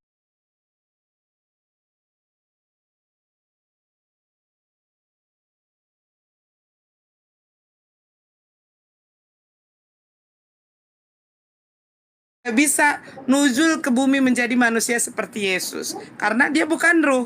Coba. Selamat sore Bang Rau. Sore Bang Rau Min. Naik tapi nggak ada suaranya. Sariawan dia, Sariawan. Oh, tapi Sariawannya dari lahir. Sama Gurunda kayaknya Mbak. Itu Mbak. Mbak Rau ini Mbak. Selamat sore. Sore. Salah. Kadang-kadang. Halo. Salam ya. Agak kencang dikit Bang. Lemas banget kayaknya suara.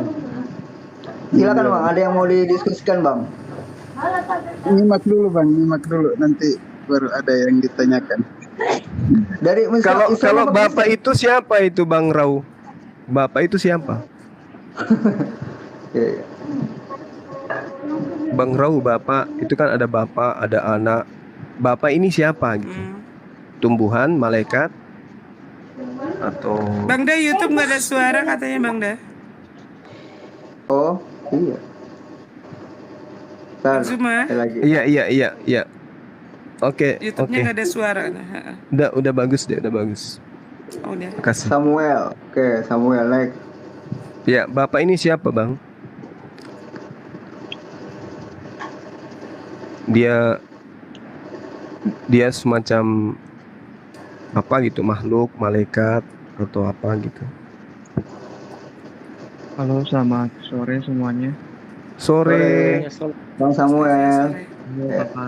Silakan dijawab Bang Rau. Bentar Bang Samuel. Kalau boleh tahu tadi pertanyaannya apa ya Pak? Bapak itu siapa? Bapak itu apa? Makanan ringan, malaikat, nabi, rasul, atau apa Bapak ini?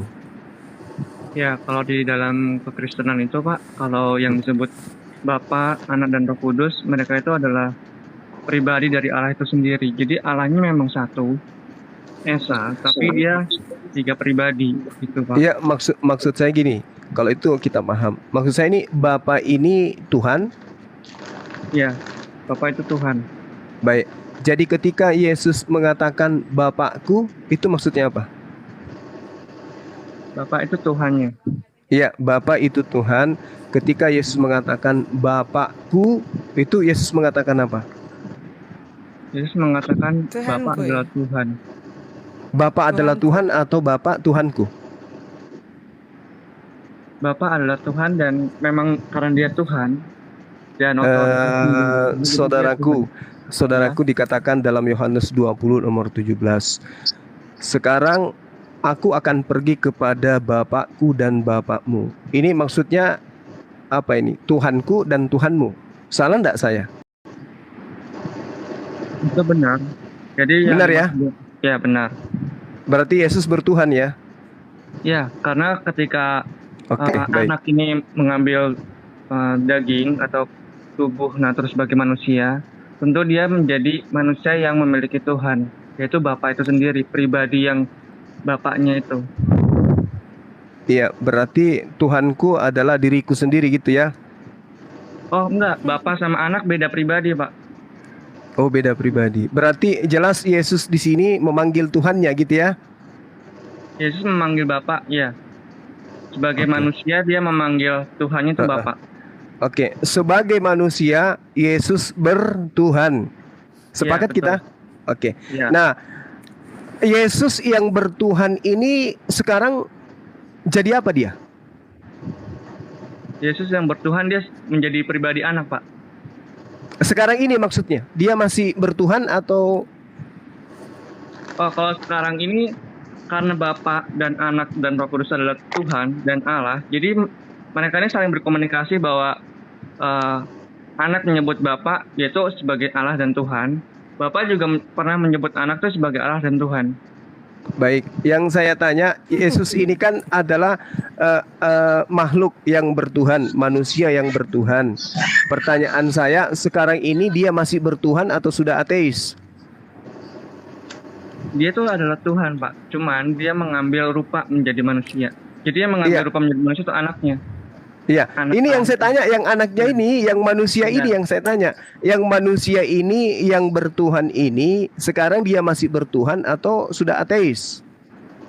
Secara natur manusia, dia bertuhan. Tapi kalau di dalam naturnya Allah, dia tidak bertuhan. Karena dia sendiri adalah Allah itu sendiri. Oke, sekarang ini dari sisi kemanusiaannya masih bertuhan?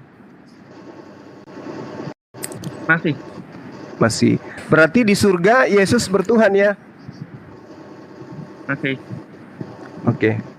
Oke, lanjut. Saya mau cari Botrix dulu. Dinda Michan. Oke, gini.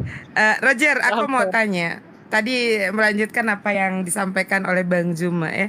Atau aku mau ngambil dari perisai Trinitas. Di dalam perisai Trinitas di sana ada Bapa bukan Putra. Ya, Putra bukan Roh Kudus. Roh Kudus bukan Bapa. Putra bukan Bapa, Bapa bukan Roh Kudus, dan Roh Kudus bukan Putra, bukan anak ya. Tapi ketiga-tiganya ada panah yang menunjukkan bahwa anak adalah Tuhan, Bapa adalah Tuhan, Roh Kudus adalah Tuhan. Sekarang saya mau tanya sebagai manusia waras, kalau anak Tuhan, Bapa Tuhan, Roh Kudus, berapa Tuhannya? Anak itu adalah Allah, Bapa itu adalah Allah, dan Roh Kudus itu adalah Allah. Allahnya ada berapa? Allahnya satu, Ibu. Pribadinya 3. Jadi gini, Bu, Tritunggal itu tidak sama dengan Triteisme. Kalau Triteisme oke lah, kita katakan bahwa Bapa itu sendiri, dia Allah sendiri. Anak tuh Allah sendiri. Kalau Roh Kudus Allah sendiri. Tiga Allah, makanya disebutin Triteisme. Tapi kalau Tritunggal itu baik Bapa, Anak dan Roh Kudus, mereka itu satu hakikat, itu sebagai Allah itu, Allah yang esa, Ya, Allah jadi yang saya satu. jadi ingat Jadi zamannya Allahnya SMA, satu. anak-anak Itu nakal pribadinya waktu 3. saya zaman SMA, dia kalau makan bala-bala 3 ngakunya 1. Kemudian ke pertanyaan berikutnya, Bang. Pertanyaan berikutnya, di dalam ayat apa sih yang menyatakan bahwa Allah itu berinkarnasi menjadi manusia Yesus? Atau tentang dikotomi Yesus itu di dalam ayat apa? Di dalam Bible? Di dalam gospel apa, pasal berapa, ayat berapa yang berbicara tentang dikotomi Yesus? Lihat Google dulu nih. Google dulu, jangan kelamaan Google-nya, nanti kepental Bang. Bentar, Bang Akang Topeng dari Muslim Kristen Bang. Kalau nggak salah ingat sih tentang nubuat itu Ibu yang di kitab Daniel itu. Yang tentang Apa ada itu? anak Coba. manusia sama yang itu Bu, yang anak manusia terus ada yang lanjut usia. Saya rasa tidak akan pernah ada, Bang. Karena tidak akan pernah ada, walaupun Bible diacak, tidak akan pernah ada Yesus mengajarkan tentang dikotomi dirinya, ya. Karena dikotomi Yesus itu bukan ada di dalam Bible, bukan ajaran Yesus, apalagi ajaran Allahnya Yesus atau Tuhannya Yesus. Tetapi dikotomi Yesus 100% manusia, 100% Tuhan, itu adalah hasil daripada konsili Kalsedon, ya. Itu pun berbicara tentang teofani Allah, yang dimana Allah mewujud menjadi manusia Yesus. Allah mewujud menjadi tiang awan. Allah mewujud menjadi semak api. Ini adalah tentang konsep atau pengajaran tentang teofani Allah. Nah, bila Allah mewujud menjadi menyerupai sebagai ciptaannya, ini adalah jelas ajaran pagan Yahudi. Ajaran pagan Yunani. Nah, karena ini dulu konsep tentang teofani Allah ini disematkan kepada dewa-dewi. Contohnya apa? Allah kemudian mewujud menjadi manusia, dewa matahari, yaitu Zeus. Yang kemudian Zeus ini menikahi wanita bumi yang namanya Hera. Kemudian Hera mempunyai anak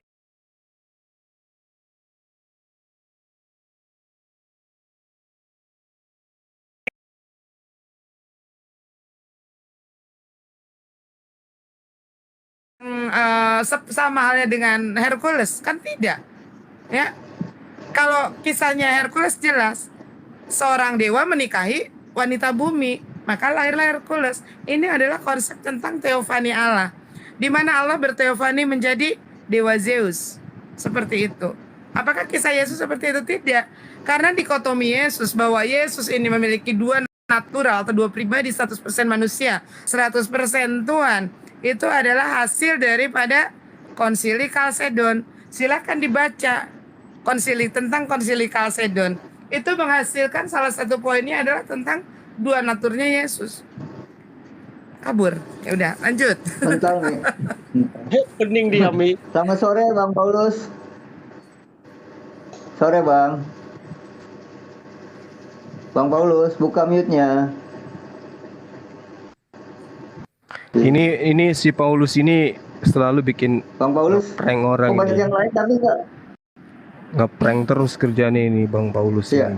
Di dalam Kisah Para Rasul 24 nomor 16 dia katakan, kami rebah, lalu aku mendengarkan suara dari langit dalam bahasa Ibrani. Ternyata dalam bahasa Yunani. Paulus, buka mute-nya dong, tanggung jawab dong. Ini dia pada naik tapi nggak mau ngomong, bingung. Berat bibirnya, lipstiknya terlalu tebal. Gak ada data. Bercanda pun. Bercanda jangan diambil. Ya.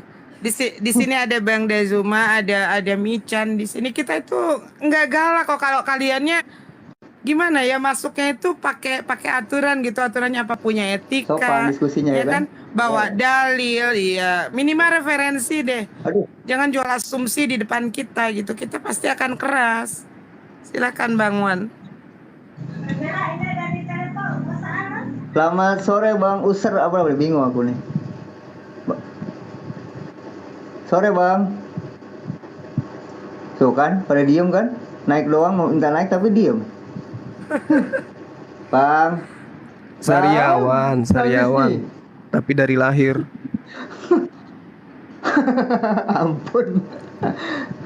Ampun deh. Meledak. Bentar dulu. Bentar. Oh ini. Valentino ya, oke. Tadi nantangin mau apa, Gasa Gurunda katanya. Coba buktikan. Juga tambahin Otan, Bang. Iya, makanya itu Bang Jeffrey Bang Jeffrey saya tukar dulu. Iya. Gitu, Umi tercinta. Selamat sore Bang Valentino. Selamat sore. Ya, silakan, ada yang mau didiskusikan. Diskusi atau gimana ini? Oh bebas itu kalau Umi sama Gurunda bebas Waduh, tuh. Martince. Bukan Valentino ini. Ini Martince ini, manusia tidak diciptakan tapi dilahirkan. Kenapa kau takut Buma? Kau larang aku dinaikkan. Kenapa itu? Yang takut Ya kan siapa ini? siapa yang larang? Jangan tahu Belum tahu jangan pilih-pilih mutu dong. Kalau cari Aduh. lawan debat itu cari yang setara gitu loh. Ya oke. Emang Kamu kita setara setara. siapa? Jangan diskusi pakai timer biar enak. Gimana? Keenakan kalian lah kalau pakai timer, keenakan kalian. Kita harus Enak dengarkan gimana? orang berbicara yang tanpa ilmu, sementara kalian mendengarkan ilmu semua. Kenapa nggak Daging mau pakai semua. timer? Kalian makan daging, kita dikasih ini cucuk apa tulang ikan, duri Ya kenapa ikan. nggak Enggak pakai lah. timer? Kenapa takut? Ya rugi di kita. Oh, rugi Kita ya? udah Kasih keluarkan timer ilmu, 1 menit sementara aja kalau dikasih deh. Iya. Pakai timer aja rugi gimana? 1 menit supaya tidak terlalu Aku banyak kalau sama jualan obat. dirimu ngegas Rugilah kayak gitu, kita, kamu tuh rugilah nggak ada kita. ring kapan Kalian ngomong, kalian bawa Ica. apa? Kalian bawa Iya. apa ke sini? Jangan Gua tanya, kalau ilmu ngomong kalian nggak pernah apa? nge-ring. Ilmu kalian apa? Ican, Bible ngomong itu nggak ngerti tahu, dong. historical apa lagi? Rugilah kita. Kalau ngomong itu Kita ngerti. keluarin daging semua lah, kalian keluarin apa? Tulang Waduh. ikan. Buat apa? Gimana ini? Kita ngomong Buat apa satu nih tulang kan ikan? 3. Pakai timer lah. Ya iya, sekarang ilmu lu apa? Sosokan mau pakai Terserah. timer. Terserah. Pakai timer. Ilmu lu apa? Mau apa nih? Ilmu lu apa dulu? Bentar Jon, ada Tanya. teman kamu nih Jon. Ada teman kamu Jon, Bang Marbun, selamat sore. Iya, selamat sore Bang Marbun. semua. Selamat Bang sore. Jon berhenti dulu ngomong, biar Bang Marbun aja yang ngomong dulu lah. Ya Bang Marbun silakan. 3 menit. Enggak, saya nggak ada Pertanyaannya. ngomong apa. Saya nggak ada mau Enggak. apa ini, nggak ada komentar apa-apa nih. Saya cuma dengar aja sih tadi itu. Iya itu kan abang kan minta permintaan naik, berarti kan ada abang ada yang mau Ya kalau diomongin denger gitu mah di bawah aja, Bang. Oh gitu. Kalau Oh, permintaan saya mau naik tanya itu buat sama orang yang mau bicara. Saya mau tanya sama ini nih, sama yang Mbak Mican ini, Mbak Mican Kristologi ini. Saya orangnya silakan. pintar sekali. Nah, kalau boleh kan kita belajar kan. Iya betul bang, siap itu. Jadi Mbak Mican ini tadi bilang itu mengatakan kalau Kristus itu reinkarnasi begitu. Apa Kristus reinkarnasi apa sih? Kamu ngomongnya yang benar. Kamu mengatakan kalau Kristus itu reinkarnasi apa? Ya, Yesus Pertanyaannya Kristus juga tadi kan. jelas. Kata Mbak Mican tadi kan Yesus Kristus reinkarnasi. Itu faktanya, buktinya dari mana begitu? Bukan reinkarnasi, salah. Kamu ngomong aja salah. Kan ada pernyataan nih dari kalian bahwa Yesus itu adalah Allah yang berinkarnasi, bukan reinkarnasi, tetapi berinkarnasi. Ini menurut kalian ya. Kalau Yesus itu adalah Allah yang berinkarnasi menjadi manusia, begitu kan? Coba saya minta kamu carikan dalilnya di mana. Gospel apa yang menyatakan bahwa Allah itu adalah inkarnasi? Bahwa Yesus itu adalah inkarnasi dari Allah. Dalilnya di mana? Oh, maaf ini Mbak Mican, kepercayaannya apa ya? Saya Muslim lah makanya. Aduh, gimana sih? Oh Muslim. Dia. Oh Muslim. Dia itu menyembah yang tidak kelihatan. Oh, Nah, jadi terus kalian kamu bisa berpindah- lihat Yesus. Kita. Terus kamu bisa melihat Yesus. Ya, Tunjukkan bisa, dong ya bisa, kayak gimana bisa, bentuknya bisa. Tuhan kamu Bisa. itu. Nih ada pilihan. Apakah yang rambutnya Udah. keribu, matanya Udah pakai belok, timer lah, pakai bibirnya timer. tebal, hidungnya pesek? Apakah yang rambutnya dikepang, matanya sipit, hidungnya pesek? Apakah yang gondrong, bule, matanya biru? Kayak gimana sih bentuk Tuhan itu? Sementara Tuhan lu aja mengatakan bahwa Allah itu tidak bisa dilihat rupanya dan tidak bisa didengar suaranya. Terus yang mana Tuhan lu? Pakai Jangankan timer, kita pakai tidak akan timer berbicara aja. masalah Bapak. Jangan Orang nyerocos yang ilmu pakai buat timer. apa? Enggak usah. Lu nggak ada ilmu. Malas gua ngadepin orang yang tidak ilmu, tidak berdalil harus Nggak pakai timer. mampu kau. Lanjut Nggak siapa? mampu Marbun. kau. Kalau pakai Marbun. timer nggak mampu kau. Udah tahu. Halo, aku Mbak kalau Mica. Ilmu lu apa? Gua tanya. Ilmu lu apa? Iya, Saya mau udah tanya pakai Marbun. timer. Lanjutkan. Bentar bang. Dia diam lu. Marce diam. Aku juga dong. Diam dulu lah John. Iya. Diam dulu Marice. Lanjut Marbun apa? Mana tunjukkan kalian berdua gotong royong. Di mana Yesus menyatakan bahwa dirinya adalah inkarnasi dari Allah? Tunjukkan. Pakai timer lah nanti saja. Kalian berdua pakai timer, pengen bicara bebas tanpa mau dijeda, tanpa mau kebohongan kamu gue bongkar. Tunjukkan di mana ayatnya yang menyatakan bahwa Allah itu Yesus itu adalah inkarnasi dari Allah. Ya, tunjukkan, bukan ketawa. Tunjukkan di mana. Tunjukkan aja di mana. Lu nggak usah ngatur host. Mulut lu mau pakai aturan sendiri, lu keluar aja, bikin lu di koma lu sendiri. Ngegas aja terus. Di mana tunjukkan ayatnya dikotomi Yesus? Di mana? Tunjukkan ayatnya. Oke, pakai di mana ayatnya yang menyatakan dikotomi Yesus bahwa Yesus itu adalah inkarnasi Allah? Mana tunjukkan? Iya, pakai timer ya. Kok lu ngatur sih? Lu kok ngatur host?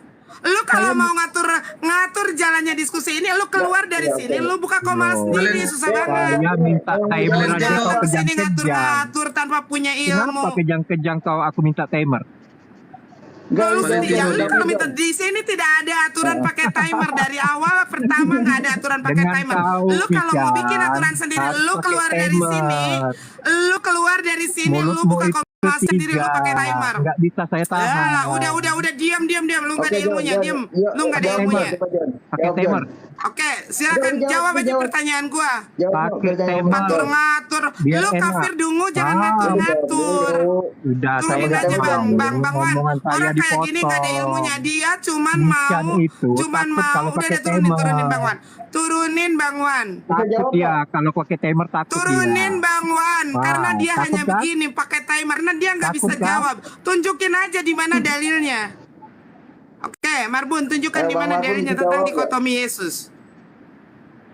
Maaf ya, saya kan kesini kan mau sharing kan tadi belajar. Tanya. Iya, kan tadi tanya. Berbicara tentang inkarnasi, Yesus itu adalah inkarnasi daripada Allah. Yang mana ayatnya? Kalau dikatakan inkarnasi itu sebenarnya itu kalau dibilang sih ayatnya ini masalah dalil ini kan saya kurang paham lah istilahnya. Masalah Al-Quran ini kan semuanya pakai dalil kan baru. Kok Al-Quran ini kan tidak dari Bible. Nggak ada kita bahas Al-Quran di sini. Dari tadi yang berbicara tentang inkarnasi, bahwa Yesus itu adalah inkarnasi Allah menjadi manusia Yesus, itu siapa yang ngajarin? Sebenarnya itu udah tercatat tercatat di mana? Tercatat di mana? Makanya saya minta dalilnya. Kalau hanya mencatat anak SD saja, kalau untuk mencatat kayak gitu bisa. Abang belajar dulu dari Konsili Kalsedon, Bang. Abang belajar dulu hasil Konsili Kalsedon itu menghasilkan dikotomi Yesus. Bahwa Yesus ini adalah 100% manusia, 100% Tuhan. Bahwa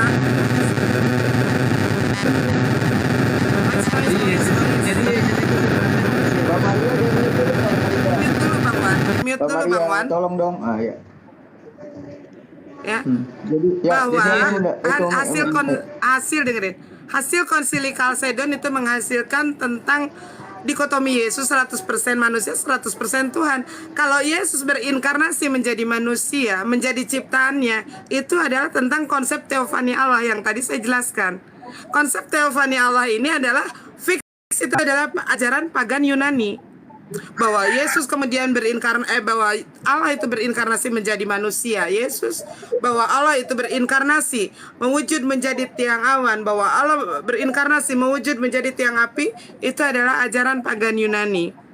Yang tadi aku jelas bahwa dulu disematkan kepada dewa-dewi. Ya, Allah berinkarnasi menjadi dewa Zeus. Dewa Zeus menikah dengan wanita bumi namanya Hera, punya anak Hercules.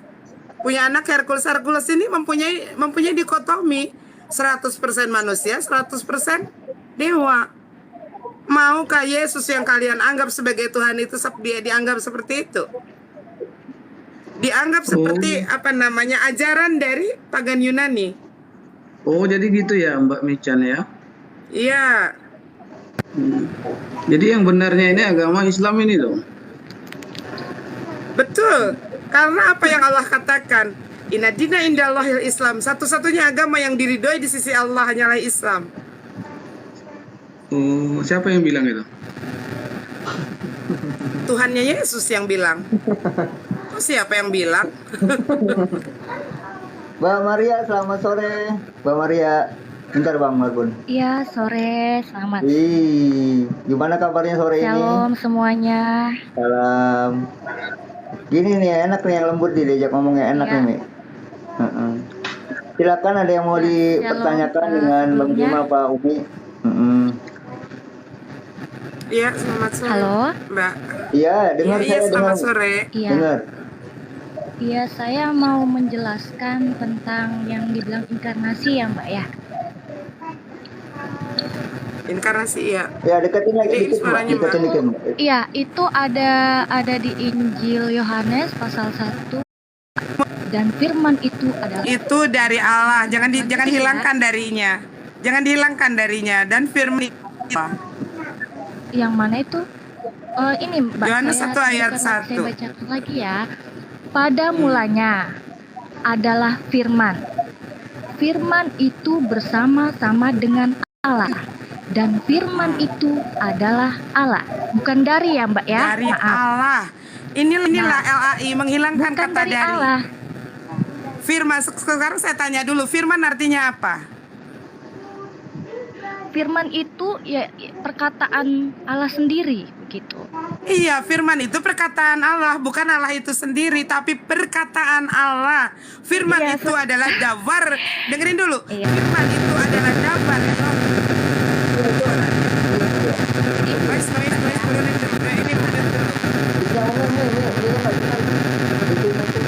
Di-mute aja dulu ini suaranya Eva ini, Ave. Oh, HP. Coba dibetulin dulu ininya, dibetulin dulu lah ininya, perangkatnya. Sudah, ya. Jadi aku mau jelasin dulu ya. Iya. Walaupun itu Yohanes pasal 1 ayat 1 sampai dengan 18 itu adalah himne Platonis ya. Himne Platonis ini buat Kristen bukan sebetulnya kalau mau dilihat tulisan Yohanes itu dimulai dari ayat ke-19. Karena 1 Yohanes pasal 1 ayat 1 sampai dengan 18 adalah himne Platonis. Siapa yang menulis himne Platonis ini? Dia adalah Philo, seorang cendekiawan Yahudi yang tinggal di Alexandria. Philo ini adalah seorang Yahudi Helenistik. Yahudi Helenistik itu adalah Yahudi yang menggunakan bahasa Yunani. Nah, apakah si Philo ini menulis karya lepas ini untuk kepentingan Kristen? No. Philo menulis karya lepas ini adalah untuk kepentingan orang-orang Yahudi, untuk orang-orang Yahudi, keimanan orang-orang Yahudi yang pada saat itu sedang dalam jajahan Romawi. Jadi di sini versi LAI, versi terjemahan dihilangkan kata darinya. Pada mulanya adalah firman, firman bersama-sama dengan Allah dan firman itu dari Allah. Kata darinya menghilang simsalabim sehingga menjadi firman itu adalah Allah. Kalau kita tanya apa arti kata firman, mereka menjawab benar, perkataan Allah. Tetapi pada saat berbicara Yohanes 1, firman adalah Allah, hilang perkataan Allahnya.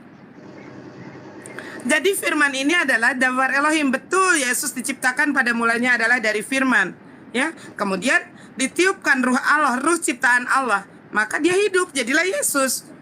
Dan ini penciptaan ini tidak hanya kepada Yesus saja. Coba baca di dalam kitab Kejadian. Bumi ini diciptakan berasal dari firman. Terang juga berasal dari firman. Rumput juga diciptakan dari firman. Tapi kenapa kalian tidak mentuhankan bumi, rumput, dan cahaya dan terang? Ya, jadi bukan hanya Yesus. Saya dengan berani, dengan keberanian 1000%, saya juga akan bisa mengatakan saya diciptakan berasal dari firman. Kemudian Allah meniupkan ruh ciptaan saya, sama seperti Yesus. Apa bedanya saya dengan Yesus?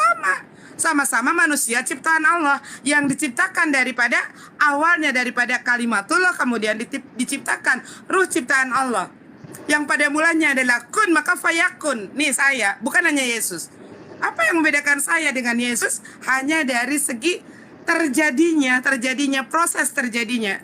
Kalau saya dari hasil pernikahan, kalau Yesus bukan dari hasil pernikahan. Apa bedanya? Jadi jangan kalian gunakan ayat-ayat yang sebetulnya di dalam Bible sendiri tidak ada. Itu adalah ayat insersi. 1 Yohanes pasal 1 ayat 1 sampai dengan 18 insersi. Dulu sebelum menggunakan itu menggunakan bukan sebelum himne Platonis, menggunakan Johannine koma. 1 Yohanes pasal 5 ayat 7 dan 8. Sebab ada 3 yang memberikan kesaksian di dalam sorga, yaitu Bapa, Putra, dan Roh Kudus. Dan itu tidak ada di dalam Bible. Itu disisipkan oleh si pengedit Bible dengan cara authorize. Padahal Johannine koma itu adalah komentar dari seorang bidat Spanyol yang namanya Priscillian untuk Bible. Nah, komentar ini dianggap menguntungkan untuk konsep ketuhanan umat Kristen, maka diambil, dijadikan salah satu ayat ini di dalam Bible, 1 Yohanes pasal 5 ayat 7. Tetapi ini apa? Terjadi polarisasi di sini. Gunakan, cabut lagi, digunakan sampai 5 kali, digunakan, dipakai, dicabut lagi, dipakai, dicabut lagi. Dan sekarang orang-orang Kristen sudah angkat tangan, tidak lagi menggunakan Johannine koma, karena sudah tahu bahwa ayat itu adalah ayat insersi, ayat sisipan. Ada enggak footnote-nya? Ada di mana? Di pelajaran sekolah sahabat dewasa MAHK kuartal kedua. Jadi masih ada Bible yang mereka jujur menuliskan di situ, tetapi mereka menyertakan footnote atau catatan kakinya seperti itu. Sekarang karena Johannine koma sudah tidak dipakai, lari ke himne Platonis. 1 Yohanes pasal 1 ayat 1 sampai dengan 18 itu adalah himne Platonis. Tulisan seorang Yahudi, tidak ada seorang Yahudi pun yang mentuhankan Yesus. Begitu loh. Kalau kita tanya lagi, pada mulanya adalah firman. Firman itu adalah perkataan Allah. Mereka tahu firman itu adalah perkataan Tuhan. Tetapi di akhir ayat dikatakan kalau firman itu adalah Allah itu sendiri. Silakan Bang Da. Ada cukup itu nanti ditambahkan. Silakan. Maaf ya kalau diskusi Jadi begini. gini ya, Pak, ya. Kan iya boleh saya sebelumnya kan ingin menambah pengetahuan dari umat muslim ya, karena kan kita bersaudara ya gitu. Iya, Jadi betul. begini ya Mbak ya, ini kan pada mulanya adalah firman. Firman itu bersama-sama dengan Allah, dan firman itu adalah Allah. Nah, kata Mbaknya kan darinya itu dihilangkan. Boleh kasih lihat kami orang-orang ya, ibaratnya kayak aku gini kan, katanya darinya dihilangkan. Boleh tunjukkan Mbak ayatnya atau Injil mana yang bilang ada darinya gitu loh. Oke, kita tunjukkan. Boleh ya. tunjukkan biar umat Kristen ini tahu juga gitu. Kalau dari Bang Juma apa ada dari Umi dulu? dihilangkan. Dari Bang Juma dulu. Silakan. Iya, jadi gini, saya punya pola tersendiri untuk membantah tentang Yohanes 1 nomor 1 itu. Kenapa? Karena nanti akan berujung kepada pemahaman bahwa Yesus itu adalah firman. Firman itu telah menjadi daging. Dari Dia semuanya ada karena Dia, kan gitu ya. Tapi kalau dikatakan pada mulanya adalah firman, firman itu bersama-sama dengan Allah, maka firman yang bersama dengan Allah di sini bukan Yesus. Firman yang bersama dengan Allah di sini adalah sifat Allah, yaitu kalam, yang bisa kita lihat di dalam Yesaya 55 nomor 11. Apa itu? Kemampuan berkata-kata Allah yang digunakan oleh Allah untuk mengadakan sesuatu. Sama seperti Mazmur 3 nomor 9. Allah berkata maka semua ada. Allah berfirman maka semua jadi. Innama amruhu idza arada syai'an ayyakula lahu kun fayakun. Cukup berkata maka semua ada. Yesaya 55 nomor 11. Jadi firman yang ada bersama-sama dengan Allah dan firman itu adalah Allah, itu adalah kalam. Itu adalah kalam, itu adalah sifat. Sedangkan Yesus itu bukan sifat. Yesus itu adalah makhluk ciptaan. Makanya dikatakan di dalam nomor 3 dari Yohanes 1, firman itu telah menjadi manusia. Maksudnya sifat kalam Allah berbicara, jadilah manusia, maka Yesus jadi. Apa pembuktiannya? Anda lihat di dalam Matius 1, Lukas 1. Sebelum Yesus ada, terlebih dahulu ada malaikat Gabriel yang datang menyampaikan firman. Wahai Maria, Sang Maha Kuasa menginginkan engkau hamil dan melahirkan seorang anak manusia, hendaklah engkau menamai dia Yesus. Itulah kalam itu, itulah firman itu. Jadi sifat Allah berkehendak menciptakan makhluk bernama Yesus, jadi, maka jadi Yesus. Nah, apa pembuktiannya? Sedikit bang, sedikit bang. Malaikat. Gabriel itu siapa bang? Bukan malaikat? Bukan malaikat ya, Roh Kudus ya. Jadi yang datang pada bulan ke-6 Gabriel itu siapa? Pak RT. Mi, hostnya sholat dulu ya Mi, bentar ya Mi. Ya, jadi 30 detik saudaraku, Mbak Maria. Jadi untuk membuktikan bahwa Yesus itu bukan firman, kita lihat di dalam Markus 11 nomor 12 nomor 13. Keesokan harinya sesudah Yesus dan ke-12 muridnya meninggalkan Betania, Yesus merasa lapar. Ciprukibatanna Yesus. Ya, lapar dia lapar. Dan dari jauh Yesus melihat pohon ara yang sudah berdaun. Yesus mendekatinya untuk melihat kalau siapa tahu Yesus mendapatkan apa-apa dari pohon itu. Tetapi pada waktu itu Yesus tiba di sana, Yesus tidak mendapatkan apa-apa selain daun-daun saja. Sebab memang saat itu bukan musim buah ara. Ini bukti Yesus bukan firman. Apa yang berdebat sama orang itu? Oke, ini bukan berdebat Mbak, ini bukan berdebat, ini diskusi. Sabar. Jadi itu tambahan dari saya ya.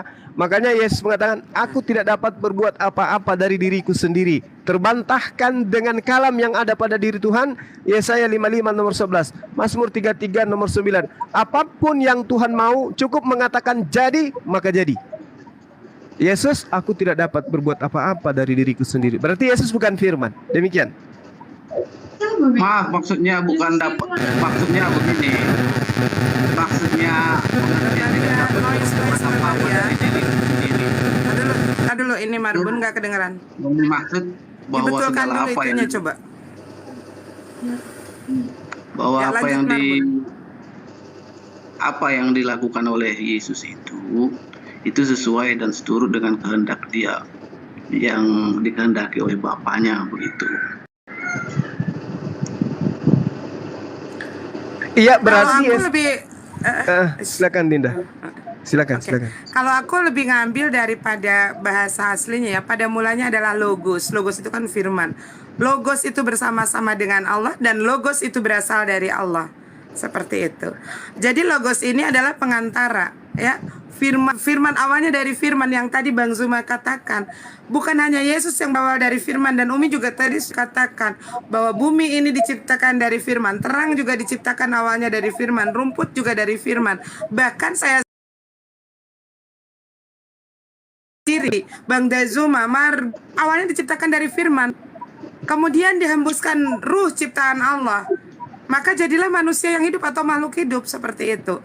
Makanya tadi kalau aku ambil dari himne Platonis, saya akan tunjukkan buktinya. Tapi maaf Mbak Mican. Tapi ya sifatnya Tuhan itu bukan menciptakan kun fayakun jadi langsung jadi begitu ya. Ya bukan melalui proses. Jadi begini, pada mulanya adalah firman. Firman ini adalah kun, kata Allah. Maka fayakun, maka jadilah. Seperti halnya Mazmur penciptaan Yesus diciptakan 9, dari Mazmur 33 ya, nomor 9. Artinya jadi dengan proses begitu ya. Begitu ya. Betul, jadi dengan proses. Ya seperti halnya Yesus juga dalam proses. Melalui masuk ke dalam rahim Maria selama 9 bulan, kemudian dia menjadi anak kecil yang memperlihatkan auratnya kepada mamanya, kepada manusia. Dia juga melalui proses remaja, dia juga melalui proses menjadi pengajar seperti itu. Itulah yang dikatakan. Jadi pada saat firman menjadi manusia itu adalah proses penciptaannya saja. Di dalam Al-Quran pun dikatakan bahwa Nabi SAW diciptakan daripada kalimatullah dan ditiupkan ruh ciptaan Allah. Sama halnya apa yang di dalam Bible, pada mulanya adalah firman atau pada mulanya adalah logos. Ya, jadi logos ini adalah firman. Kemudian apa yang terjadi perubahan di sini, yang terjadi polarisasi di dalam Yohanes pasal 1 ayat 1, ya. Di situ kata darinya dihilangkan. Pada mulanya adalah firman, firman bersama-sama dengan Allah, firman itu dari Allah. Pada saat aku tanya, firman, jawabannya selalu benar, firman itu dan Allah. Tetapi kenapa di dalam Yohanes 1 selalu dikatakan bahwa firman itu adalah Allah itu sendiri? Pada firman itu sudah benar, davar Elohim, perkataan Elohim, perkataan Allah. Tapi pada saat dibaca di dalam Yohanes, Oke, baik. Sekarang kita secara logika aja, kita nggak usah bicara panjang lebar mengenai ayat-ayat. Sekarang begini saja, kalau Mbak Michan bilang itu menggunakan kata dari, sekarang saya mau katakan secara logika, kalau firman itu kita katakan adalah Allah, itu benar atau tidak? tidak. Firman itu adalah perkataan Allah.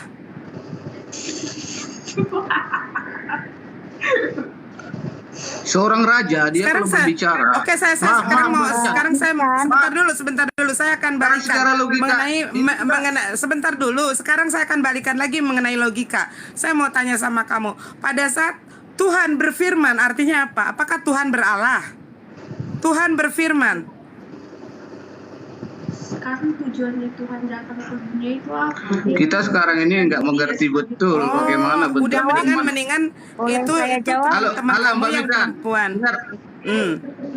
Dengar dulu, kita kan sekarang ini nggak paham betul yang namanya Tuhan itu yang bagaimana. Kita ini sama-sama manusia nggak bisa melihat kok. Nggak bisa melihat ya, bukan cuma umat Islam yang Tuhannya tidak bisa dilihat ya. Ya memang yang aslinya manusia nggak bisa melihat. Kalau kita melihat pada hari itu kita akan mati kan begitu. Karena Tuhan itu kan maha sangat suci begitu kan. Betul. Jadi kalau kita di sini, jadi kalau mengenai kata jadi gini Bang, jadi gini Mbak Maria. Kita selesaikan satu aja. Satu ini aja kita selesaikan untuk membuktikan bahwa Yesus itu bukan firman. Jadi kita ambil data Yohanes 1 nomor 1 nih, kita adakan riset ya kan. Pada mulanya adalah firman, firman itu bersama-sama dengan Allah dan firman itu adalah Allah. Berarti firman itu adalah Allah, berarti yang datang di atas muka bumi ini adalah Allah. Itu konsep Kristen. Tuhan datang, untuk apa Tuhan datang? Untuk menyelamatkan manusia. Berarti yang datang ini adalah Allah. Nah mari kita buktikan. Pengakuan Yesus saja dulu. Itu konsep iman saudara-saudara. Oh Yesus ini adalah Allah. Apa buktinya? Yohanes 1 nomor 1. Pada mulanya adalah firman. Firman itu bersama-sama dengan Allah dan firman itu adalah Allah. Berarti ketika dia datang di atas muka bumi ini, yang datang ini adalah Allah sendiri. Tolong bantu saya Mbak Maria dan juga saudara saya Marbon. Yesus datang ke atas muka bumi atas kehendak siapa? Kehendak Yesus atau bukan kehendak Yesus? Kehendak dia sendiri. Ya, kehendak Yesus sendiri. Betul Mbak Maria, betul?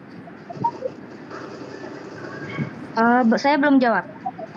Oh ya, oke. Kalau Mbak Maria, Yesus datang atas kehendaknya sendiri atau bukan? Ya.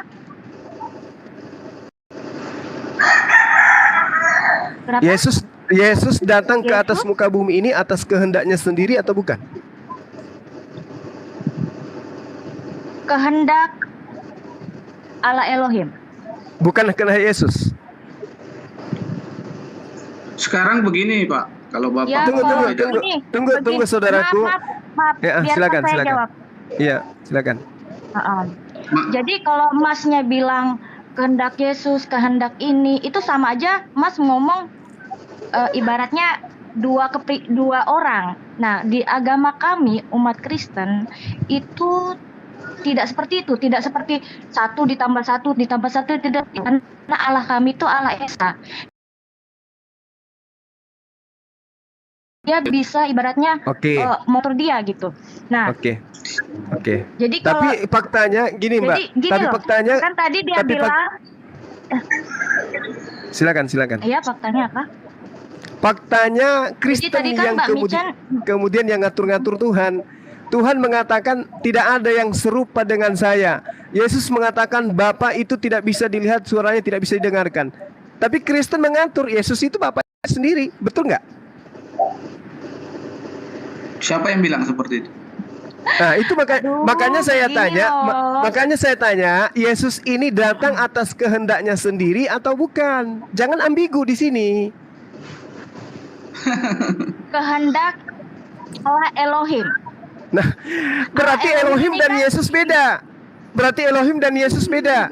Loh tidak. Nah, kenapa Anda nggak berani mengatakan itu kehendak Yesus? Kenapa? Hah? Kenapa? Kenapa Anda tidak berani mengatakan Yesus datang di atas muka bumi atas kehendaknya sendiri? Kenapa Anda tidak berani mengatakan itu? Loh, kenapa saya dipaksa untuk berkata yang ibaratnya Tadi katanya ilahi itu Elohim, sangat-sangat tadi luar biasa katanya ya? Elohim itu adalah Yesus Iya. itu sendiri. Pertanyaan saya, Yesus datang ke atas muka bumi, lahir di kandang domba itu atas kehendak siapa? Maaf, boleh saya kasih ini dulu ya. Elohim. Berat kan? Atas kehendak Elohim. Kenapa Anda tidak mau mengatakan itu atas kehendak Yesus? Maaf Ibu Maria. Ya kan pada Sebenarnya saat dia diciptakan. Karena pada Yesus saat tidak dia pernah diciptakan, mengaku. Pada Tuh Yesus Anda mengatakan diciptakan. Alhamdulillah. Bukan. Ya lanjut. Ada yang bilang diciptakan, Pak. Jangan. Nah, jadi yang victim. Begini ya, saya bilang. Pertanyaan saya Mbak Maria, Sekarang gini, supaya kan tadi supaya Bapak bisa bilang, mencerahkan. Allahnya Bapak kun fayakun. Ya, Tuhannya Israel juga Ya kan? begitu. Kun fayakun itu dia. Tuhannya Israel juga begitu. Mazmur 33 nomor 9. Yesaya 55 nomor 11. Kun fayakun juga dia. Mazmur 33. Coba Anda baca. Sebentar saya buka kanal tetapi. Ya, silakan. Kita belajar sama-sama ya. Bang Juma. Iya. Mazmur Iya. berapa? Mazmur 33 nomor 9. Kita mau tanya dulu. Mazmur berapa, Mas? Mazmur 33 nomor 9. Yesus itu diciptakan nggak tadi Mbak Maria? Nggak diciptakan katanya ya? Kalau Yesus Kristus dalam keilahiannya sebagai firman Tuhan itu tidak diciptakan. Dia itu esa bersama-sama Kalau dengan manusianya diciptakan. tiga.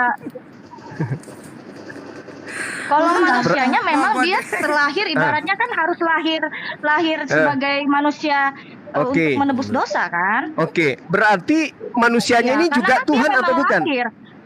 Manusianya ini Tuhan atau bukan?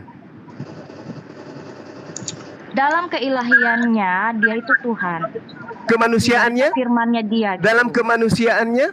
Kemanusiaannya. Heeh. Bang Juma apa?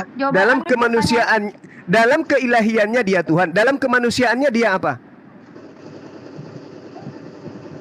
Dia manusia. Manusia. Salah nggak konsep Seperti- 1 tambah 1 sama dengan 3?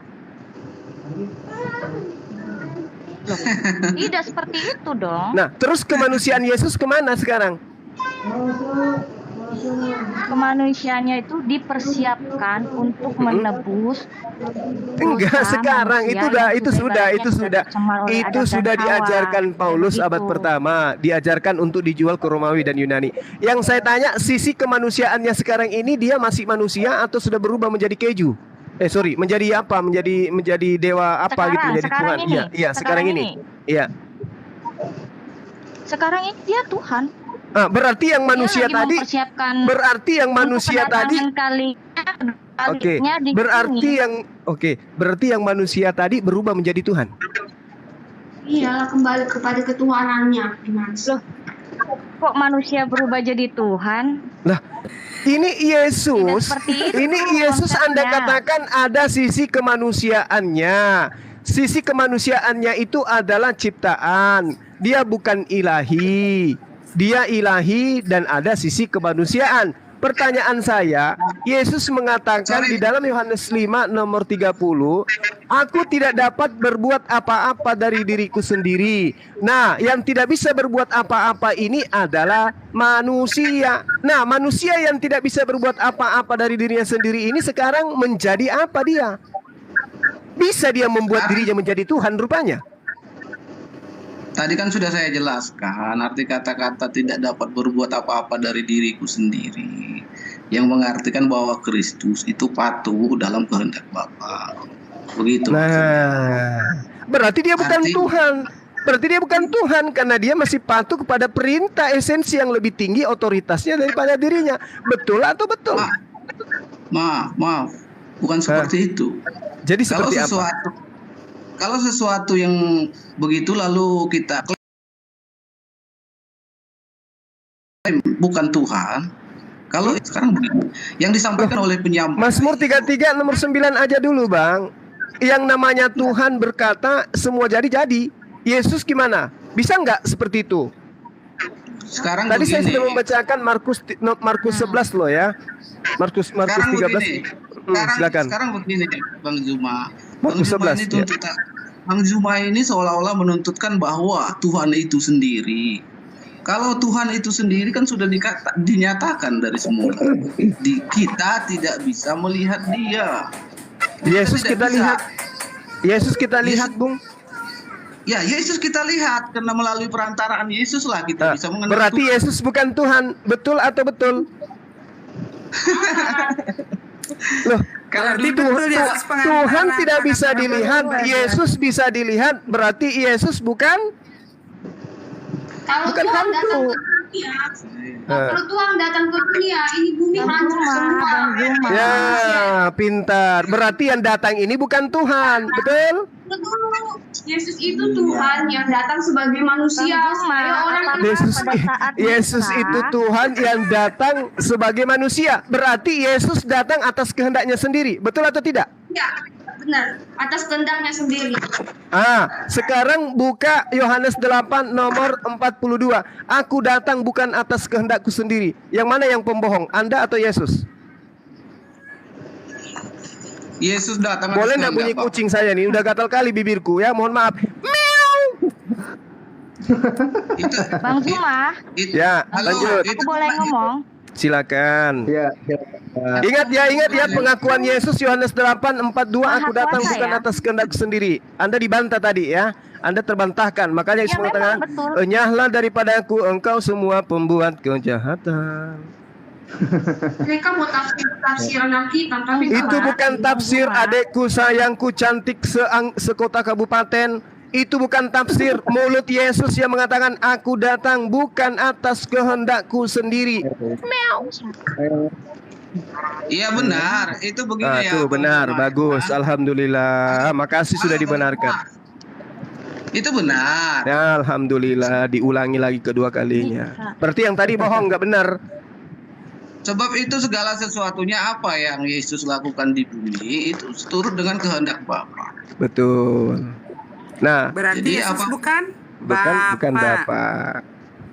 Bukan Bapak. Nah, gitu dong, jujur. Nah, ini tanda-tanda sehat ini, tanda-tanda sehat. Ya Allah ya Rabb, berilah hidayah kepada hamba-Mu ini. Siapa yang bilang Yesus Bapak? Oh, banyak. Herdi, banyak. Tito. Siapa lagi kelompok-kelompoknya yang mengatakan Yesus itu adalah Bapa, dan katanya Yotepape itu adalah iblis. Malaikat ini. Iya, nanti adik-adik saya ini, lihat aja si Malikil, ada akun Malikil itu paling kuat itu menghujat Hasem. Dia katakan Hasem itu adalah iblis. Memang Yesus bukan Bapak. Bang Zuma, boleh saya ngomong? Bang Marbun, silakan. Coba Bang Marbun, kalau Bapak itu, Yesus itu bukan Bapak, terus Bapak itu siapa? Sekarang begini, itulah kita yang Bapak itu Tuhan. siapa menurut Bang Marbun? Ya makanya dengar dulu pelan-pelan. Kalau kita ini sibuk buru-buru nggak ketemu juga, karena memang kita akui kita ini berbeda keyakinan. Anda dengan Yesus pun berbeda, Bang. Dan itu susah. Iya, lanjut. Jadi yang namanya Bapak itu kalau di Islam kan dipercayakan mengutus begitu kan, utusan dikatakan. Bukan, Bapak bukan utusan, Bapak itu yang mengutus. Enggak, kalau di Islam kan dikatakan kan Kristus diutus kan. Iya, betul. Pengakuan Yesus juga. Yesus utusan, dia yang telah mengutus aku, dia ngaku utusan. Islam dan Yesus sama. Diutus itu secara pribadi manusiawinya. Betul. Jadi supaya manusiawinya ini dapat mengajarkan hal-hal benar. Benar. Tentang pengetahuan akan Bapa itu sendiri kan. Betul. Dan apa yang harus kita kerjakan. Betul. Lalu yang menjadikannya Tuhan siapa, Bang? Boleh saya ngomong? Jadi begini, jadi satu-satu dulu. Jadi begini, sesuatu yang diutus itu dia datang bukan dari dunia soalnya. Kalau Kristus itu dia dari surga. Nah itulah yang dibenarkan itu dari jauh-jauh sebelumnya bahwa itu dikatakan firman yang menjadi manusia tadi kan. Iya. Kalau murid-muridnya dari mana? Kalau murid-muridnya itu memang manusia yang ciptaan ya. Datangnya dari mana itu? Dari keturunan Adam. Bukan, karena di dalam Yohanes 17 pun bukan hanya Yesus yang bukan dari dunia, tapi ke-12 muridnya pun di Yesus katakan mereka itu sama seperti aku, bukan dari dunia mereka berasal. Coba baca di dalam Yohanes 17. Konsep udah. Oh itu kayaknya udah keliru itu Mbak Meca. Keliru. Jadi yang benar yang mana? Yang benar perkataan kamu itu atau perkataan Yesus? Yang benar apa yang disampaikan oleh Boleh Bible. tunjukkan ayatnya? Oke, kita baca ya Yohanes 17 ya. Bapa telah tiba saatnya permuliakanlah anakku supaya mempermuliakan engkau. Sama seperti engkau telah memberikan kepadanya kuasa atas segala yang hidup, demikian juga ia akan memberikan hidup yang kekal kepada semua yang telah engkau berikan kepadanya. Inilah hidup yang kekal itu, yaitu engkau harus mengenal satu-satunya Allah yang benar dan mengenal Yesus Kristus yang kau utus. Aku telah mempermuliakan engkau di bumi dengan jalan menyelesaikan pekerjaan yang engkau berikan kepadaku untuk melakukannya. Oleh sebab itu ya Bapa, permuliakanlah aku padamu. Langsung ke 16 yang dia minta. Oh ya, oke. 17-16 dan ada beberapa. Jadi 17-16 dikatakan begini. Aku mana ya 14 15. Mereka bukan dari dunia sama seperti aku bukan dari dunia. Kuduskanlah mereka dalam kebenaran, firman-Mu adalah kebenaran. Ayo ayat 16-nya itu. Ada Saudara Marbun itu sudah terjawab ya. Yohanes 17:16 ternyata murid-murid Yesus juga bukan dari dunia. Nah sekarang saya minta kejujuran saudara. Apakah cuma Yesus yang berasal dari surga? Itu tidak ada ayat seperti itu. Enggak, saya tanya Bung, apakah hanya Yesus yang berasal dari surga? Enggak ada. Baca, suruh baca aja dulu Bang dah. Dia baca sendiri coba Bang Marbun. Yohanes 17 ayat 6 apa isinya? Maaf saya enggak buka Alkitab ini soalnya. Oh berarti Dinda Michan jadi guru. Silakan. Benar itu Yohanes 17:16 itu sudah benar itu. Ya. Iya silakan. Oh yang Maria silakan. Nomor 16-nya Mbak. Memahami Alkitab sih ya saya kan orang awam juga. Iya belajar berarti. Kita bacanya bukan dipotong-potong ya. Karena itu kalau potong-potong bahaya ya. Gini Mbak, gini. Kami itu sudah membacanya dari kitab Kejadian sampai Wahyu. Andaikan ada juga kitab Maria, kitab Marbun kami baca juganya seandainya ada. Kami udah tamat, kitab Anda kamu udah tamat. Itu Mbak Maria. Ya, okay. Bentar, Mbak Maria, itu kalau Yohanes 17, ya kalau Yohanes 17 dibaca semua lebih babak belur lagi, Mbak. Ya, lebih babak belur lagi kalau itu baru dibaca satu ayat saja. Bahwa di sana dikatakan bukan hanya Yesus yang berasal dari dunia, tapi ke-12 muridnya pun bukan berasal dari dunia. Nanti akan ada lagi ayat di situ di dalam Yohanes 17 kalau dibaca. Nomor 16-nya di Yohanes 17 nomor 16. Fokus 16. Saya di depan saya Alkitab besar lagi tulisannya. Iya, bagus. Yohanes dan 17-16 enggak ada itu. Mereka bukan dari dunia sama seperti aku bukan dari dunia. Mereka ini siapa, Mbak? 14 juga. 14 sama 16 coba kamu baca. Coba dibaca. Berapa? 16 sama 17. 15 16 saja. 15 16. Oke. Aku tidak meminta supaya engkau mengambil mereka dari dunia.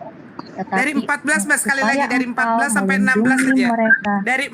Halo, Mbak Maria dari 14 sampai 16 coba baca.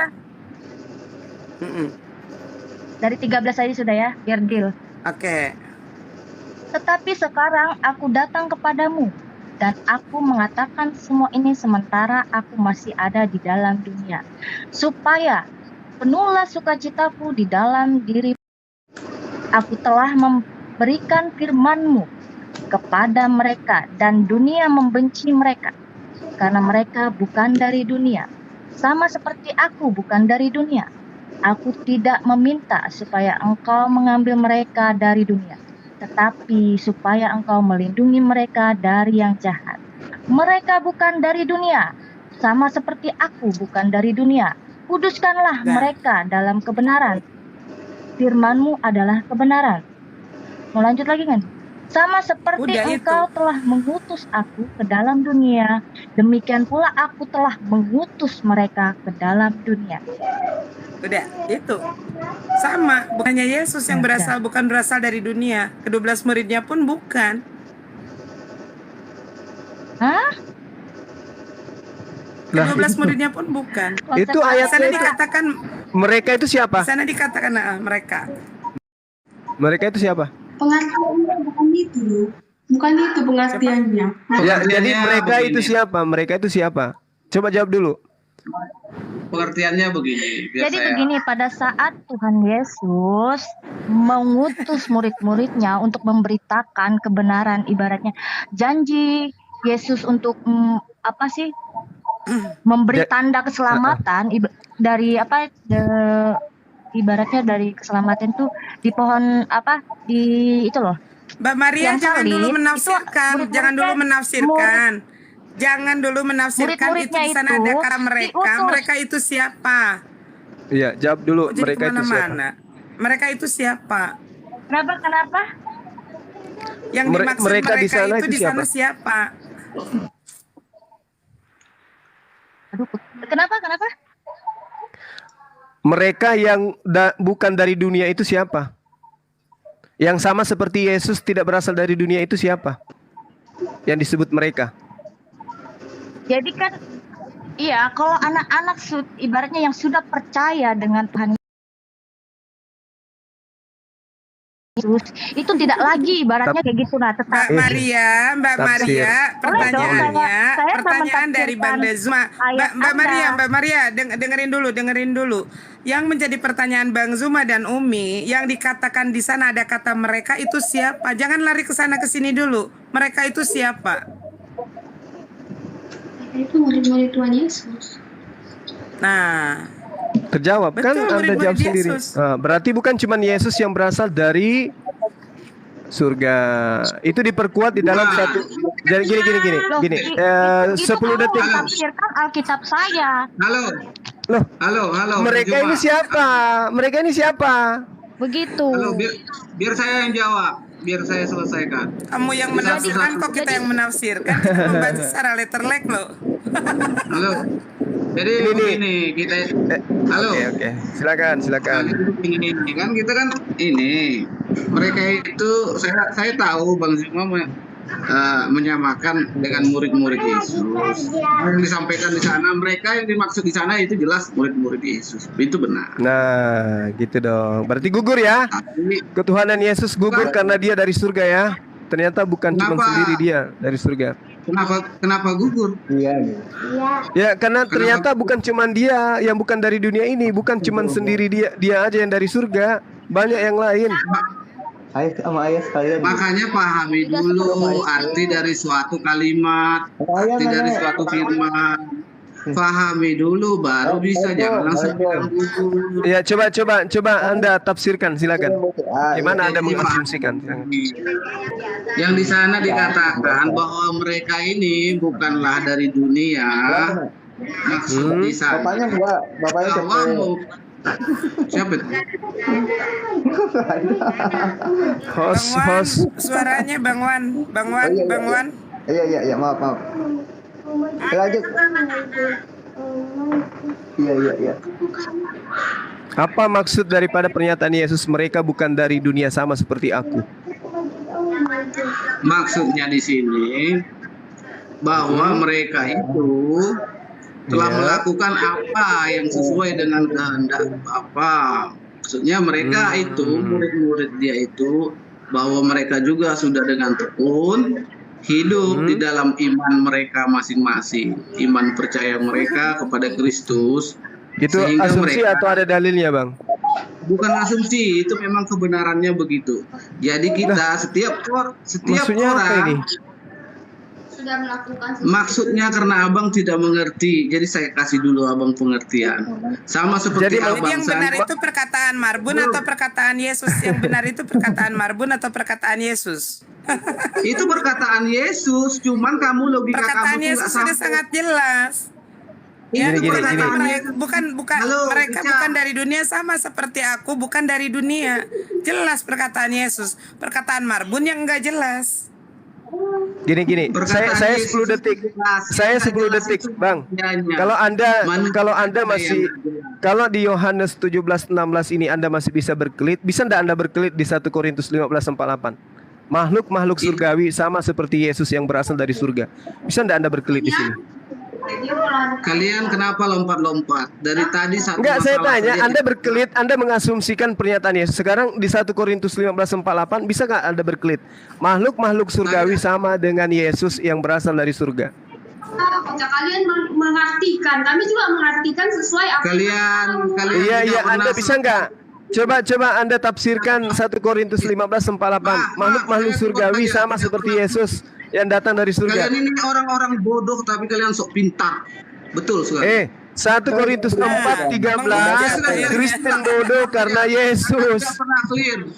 Kalau kalian 1 ini Korintus bodoh, 4 kalian 1 Korintus 4 nomor 13 kami bodoh, kita bodoh, kita goblok tidak karena perlu Yesus. membawa ayat-ayat. Saya akan terangkan sama kalian secara logika dan akal sehat saja. Jadi Lah, kita kalau di sini- secara logika akal sehat ini 1 Korintus 15:48 makhluk-makhluk surgawi sama dengan Yesus yang berasal dari surga. Ada berapa yang berasal dari surga? Dari tadi saya minta satu. Ada jenis. berapa yang berasal dari surga? Ada berapa yang berasal dari surga? Jangan ngamuk, ini dalil. Ini dalil dari tamu, ini dalil dari kitabmu. Jangan kau ngamuk ke kita, ngamuklah ke kitabmu. Robek-robek bakar kalau perlu. Goblok kau itu. Nah, ngatain orang goblok sementara kitabmu mengaku Kristen goblok karena Yesus. 1 Korintus 4 nomor 19. Makanya di dalam Yeremia pasal 4 ayat 22 kalian itu dikatakan umat-umat yang botol. Tahu nggak? Yeremia 4:22 kalian itu dikatakan umat-umat yang botol. Makanya Yesus mengatakan bangsa ini memuliakanku dengan bibirnya tapi hatinya jauh daripadaku. Masalah dari Percuma tadi saya kalian capek. beribadah kepadaku karena yang kalian ikuti adalah perintah manusia. Tak ada guna. Dari tadi saya bilang. Ya memang kita tidak selesaikan ada guna berbicara Tidak dengan ada gunanya memang karena Anda berasumsi, kami berakal. Kami berakal, Bung. Kalian Kristen mengimani, kami tidak.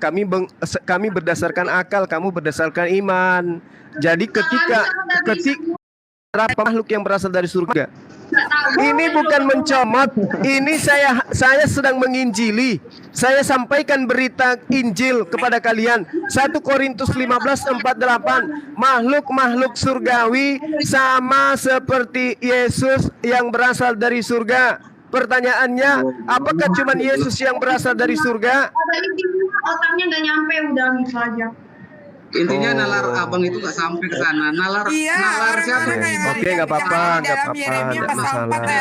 Memang tidak akan pernah nyampe karena kalian itu sudah jelas umat botol. Nggak masalah.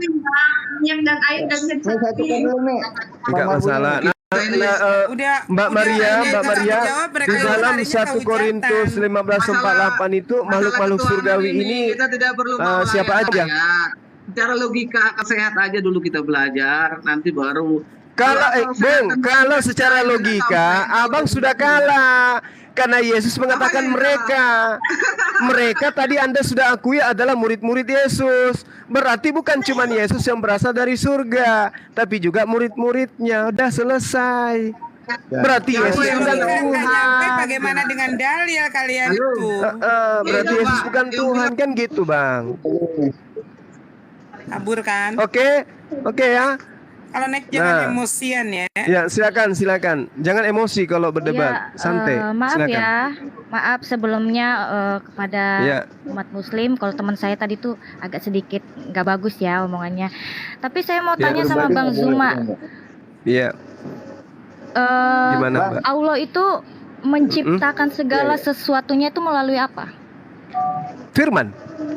Innama amruhu idza arada syai'an an yaqula lahu kun fayakun. Allah menciptakan segala sesuatunya dengan cukup berkata, jadi. Menciptakan matahari, jadilah matahari, jadi matahari, jadilah ini, jadi. Seperti itu. Sama ketika dikatakan di dalam kitabnya orang Yahudi, Mazmur 33 nomor 9. Coba Anda buka tadi yang saya sampaikan. Silakan. Kita baca sama-sama ya. Sebab dia berfirman maka semuanya jadi, dia memberi perintah maka semuanya ada. Kun fayakun. Benar nggak? Iya. Betul ya? Baik, oke, sekarang pertanyaannya, kun fayakun itu firman atau bukan? Firman, perkataan. Itu perkataan. Itu diciptakan atau enggak? Perkataan itu ciptaan.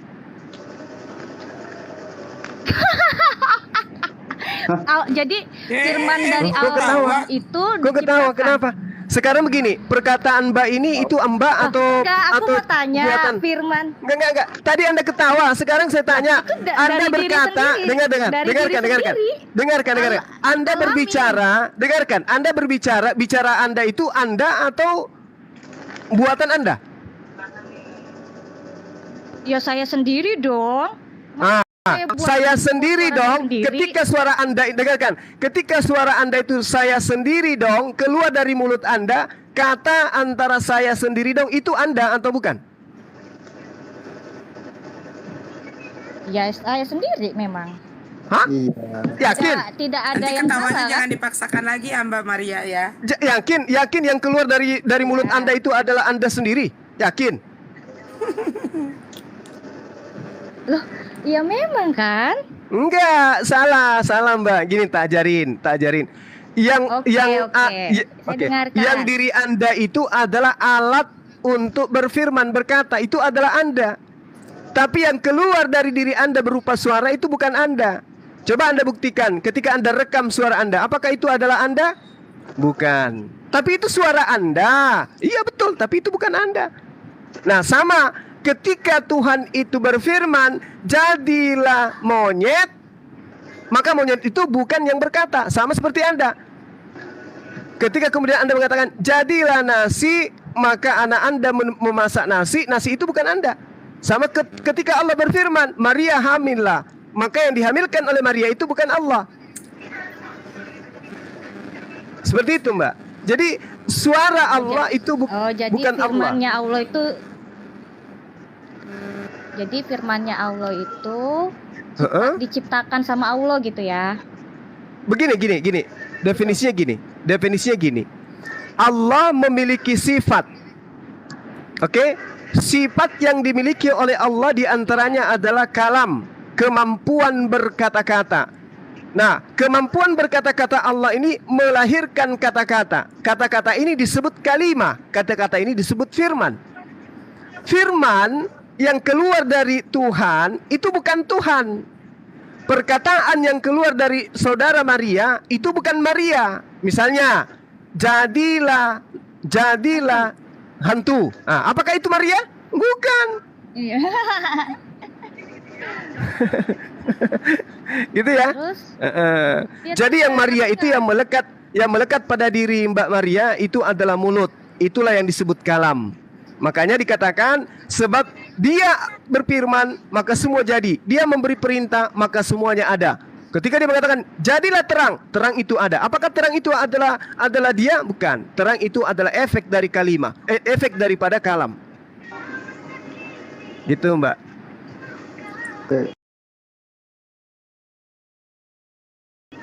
Ya, kalau jadilah firman. Halo semuanya. Oh, bukan firman yang berkata. Saudariku, bukan firman yang berkata. Allah Tuhan yang berkata, bukan kata yang berkata. Salah. Bukan kata yang berkata, tapi Allah yang berkata. Berkata sama firman Salam Kak Maria. Berkata itu apa? Berkata itu firman atau bukan? Firman itu logos. Logos itu kata. Masa kata berfirman? Yang ada adalah Tuhan berlogos, Tuhan berfirman. Gitu Mbak. Jadi pahami. Ya kan tadi Bang Zuma ngomong begitu. Firman itu kan bilang diciptakan oleh Allah, ya kan? Betul. Nah, perkataan. Firman-Nya Allah itu diciptakan begitu ya? Betul. Firman-Nya Allah itu diciptakan begitu. Betul. Perkataan Allah itu ciptaan Allah. Betul. Iya. Berasal dari kalam. Yang tidak diciptakan itu adalah kalam, sifat yang melekat pada diri Allah. Contoh. Misalnya Allah mengatakan jadilah terang. Itu Allah sedang berkata-kata tuh. Kata-katanya ini adalah ciptaan, tapi kemampuan berkata-kata Allah itu adalah Allah, kehendak yang melekat pada diri Allah. Jadilah terang. Siapa yang berkata? Allah. Apa yang diucapkan dalam proses penciptaan? Dari sifat berkata-katanya Allah muncul kata-kata. Apa itu? Jadilah terang. Dua kata. Jadilah terang itu adalah firman. Apakah firman ini jadilah terang ini adalah Allah? Bukan. Itu adalah lisan yang berasal daripada mulut. Yesaya 55 nomor 11. Jadi segala firman yang terlontar keluar dari mulut Allah tidak akan kembali dengan sia-sia kepada Allah sebelum segala sesuatu itu terjadi. Maka dia ketika mengatakan jadilah Maria yang cantik, maka Maria jadi. Bukan Maria ini adalah Tuhan, bukan. Jadilah monyet. Ternyata Tuhannya monyet. Enggak, bukan begitu. Oke, selamat sore Bang Murati. Gimana Mbak Maria? Tadi Kenapa abang tadi nggak mau turun di kembali? tempat abang saya lihat tadi. Sekarang di sini gantian ya. Abang Juma, kenapa lari tadi? Jadi Bang Nggak Juma kembali. Lari atau komalnya ini yang tumbang? Enggak tumbang. Sampai jam 3 kami tadi semua di Oh, iya betul. Sholat Jumat tadi ya. Siapa tadi lawanku? Framing. si Mojab sama si Baginda Nathan. Oh iya, tadi itu membahas tentang darah Yesus dipersembahkan kepada dewa siapa. Betul. Iya. Tapi Nathan mencoba lari kepada Ismail atau Ishak, kan gitu ya? Enggak, sekarang kita mau yang lain aja deh Bang Juma, jangan yang itu lah. Saya waktuku sisa 10 menit. misi. Sisa 10 menit. Mau buka puasa waktu Bang Makassar. Juma. Tanya aja deh sama Bang Iya, Juma. Mbak Maria yang manis, cantik, jelita, se-RT. Kenapa Mbak? Boleh Bang Juma. Boleh Bang Juma saya bertanya. Aku fans banget loh sama Bang Juma. Tapi Alhamdulillah. nanya dong Bang Juma. Halo. Iya. Boleh Tadi kan udah nanya. Ini kan Nanya aja katanya lagi. Nyalain lampu. Allah kan Bukan di depan, Sat. Boleh saya bertanya Bang Juma? Iya, boleh. Apakah Nabi Muhammad itu disunat? ya jadi kan begini. Ada beberapa nabi yang disunat dalam keadaan lahir, termasuk Musa, Daud, Adam, dan juga baginda Rasulullah Muhammad sallallahu alaihi wasallam. Jadi orang yang sabar. Orang yang lahir tanpa kulub itu hal biasa. Sama seperti mohon maaf sedalam-dalamnya. Orang lahir tanpa bibir, tanpa hidung, tanpa jari itu biasa. Bukan sesuatu yang luar biasa itu. Kalau ada orang lahir tanpa kulub itu mah biasa. Emang kenapa? Bukan masalah tanpa biasa. Pertanyaan saya nggak ke situ. Jawabannya iya apa enggak. Rasulullah Muhammad sallallahu alaihi wasallam dalam perkataannya mengatakan salah satu kemuliaan yang diberikan oleh Allah kepadaku adalah aku lahir dalam keadaan sudah bersunat. Oh, keadaan bersunat begitu. Langsung dia sebelum lahir pun udah disunat. Iya, kalau Anda tidak percaya, boleh enggak saya minta datanya kapan kemudian Musa bersunat, Daud bersunat, Salomo bersunat? Ada enggak dalilnya? Enggak ada kan? Apakah boleh saya mendefinisikan bahwa mereka adalah orang-orang tidak bersunat? Padahal Musa adalah yang membawa ajaran sunat itu setelah dari Abraham. Ya, makanya saya di sini ya, kalau memang betul ada ditunjukin datanya, kalau nggak ada nggak usah lah diagung-agungkan. Ada hadisnya, ada hadisnya. Muslim. Ada hadisnya. Ada perintah pengakuan Rasulullah. Ada perintah. Ada perintah. Ada perintah sunat. Dalam surah An-Nahl ayat 123. Jelas itu dikatakan. An-Nahl Ya. 123. Nanti saya cari ya, betul apa enggak? Iya. Kita sapa dulu Kenzo, selamat sore. Ya, sore. Udah lama nggak ketemu kita. Ini Bang Lama Juma, sore. Iya, sore Bang Kenzo. Ave Maria Umi nggak sore. Umi nggak ditegur Umi. Udah, Umi bosan dulu lah. Bang Nego. Bosan. Tiap Udah ketemu bosen ya negor. Mi, udah bosen ya Nggak Mi. bisa jawab ya, nggak bisa jawab ya. Ya apa Mbak? Aduh. Besok lagi kan masih ada waktu Mbak Maria. Ya kan? Nanya apa Mbak? Oh iya ya, siap. Ya kan, kan Nanya apa Mbak? Allah menciptakan firman, ya kan? Terus Iya. Allah menciptakan itu dengan apa? Jadi gini, ketika kemudian Allah menciptakan sesuatu, Allah menciptakannya dengan berkehendak. Innama amruhu idza arada syai'an ayyakula lahu kun fayakun. Narasinya sama dengan Mazmur 33 nomor 9. Apabila dia hendak menciptakan, maka dia hanya memberi perintah. Jadi maka jadi. Gitu. Ya Mbak Maria. Oke, jelas? Ya, Udah saya jelas? juga Mau tanya lagi, mau nanya silakan. Ave Maria ini Katolik atau apa deh ini? Dia sedikit lagi jadi muslimah yang baik. Amin. Amin.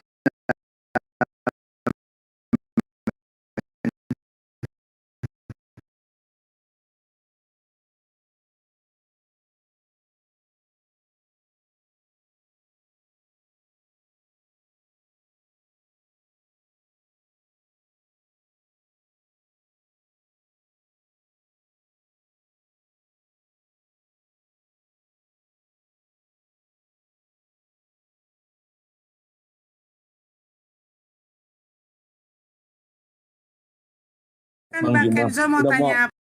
Suaminya. Tawarin Juma ya, udah mau ditanyain buka nggak puasa bisa. Bang Juma.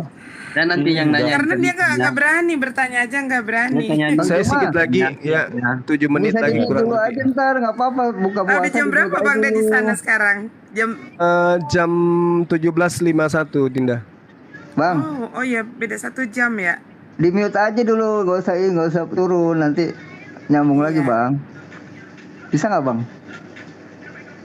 Bang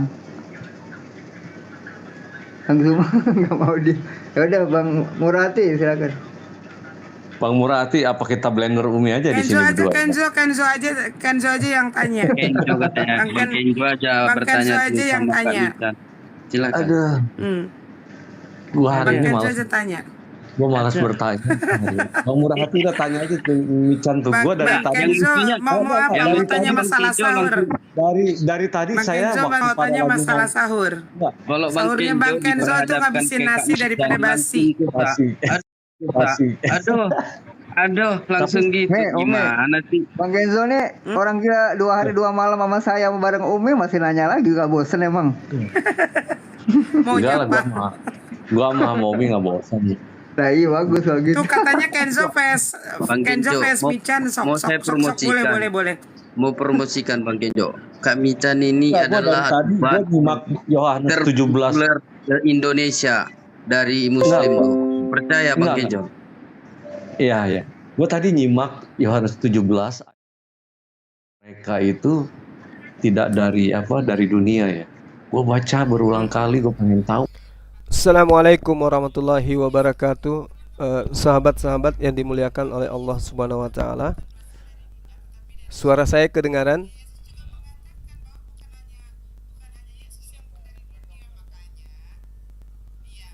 Ya, baik. Kita akhiri dulu karena di sini kita sudah mau buka puasa ya, teman-teman. Mudah-mudahan materi demi materi yang kita sajikan pada sore hari ini itu bisa dijadikan sebagai pelajaran ya. Tadi ada beberapa lawan dialog kita yang kemudian dengan jujur ya dan terjebak di dalam pemahaman keliru mereka terhadap Yesus. Ketika dikatakan apakah Yesus itu datang atas kehendaknya sendiri, mereka mengakui ya, Yesus datang atas kehendaknya sendiri. Ternyata dibantah oleh pengakuan Yesus, aku datang bukan atas kehendakku sendiri. Berarti di sini sudah membuat orang-orang ini goyang. Itu yang kedua. Yang pertama, ketika dikatakan bahwasanya agama apa yang didirikan oleh Paulus, ternyata dengan lantang saudara-saudara kita Kristen mengakui agama Kristen. Nah, di situ juga mereka goyang. Nah, sekarang yang terakhir Mbak Maria ini ketika berbicara mengenai firman, ya, dia katakan bahwa yang keluar dari mulutnya itu adalah dirinya. Jadi ketika dia mengatakan monyet, maka Maria adalah pisang, kan gitu. Jadi ketika dia mengatakan basi, maka Maria adalah harum. Ketika Maria mengatakan setan, maka Maria adalah malaikat. Ini gitu ya.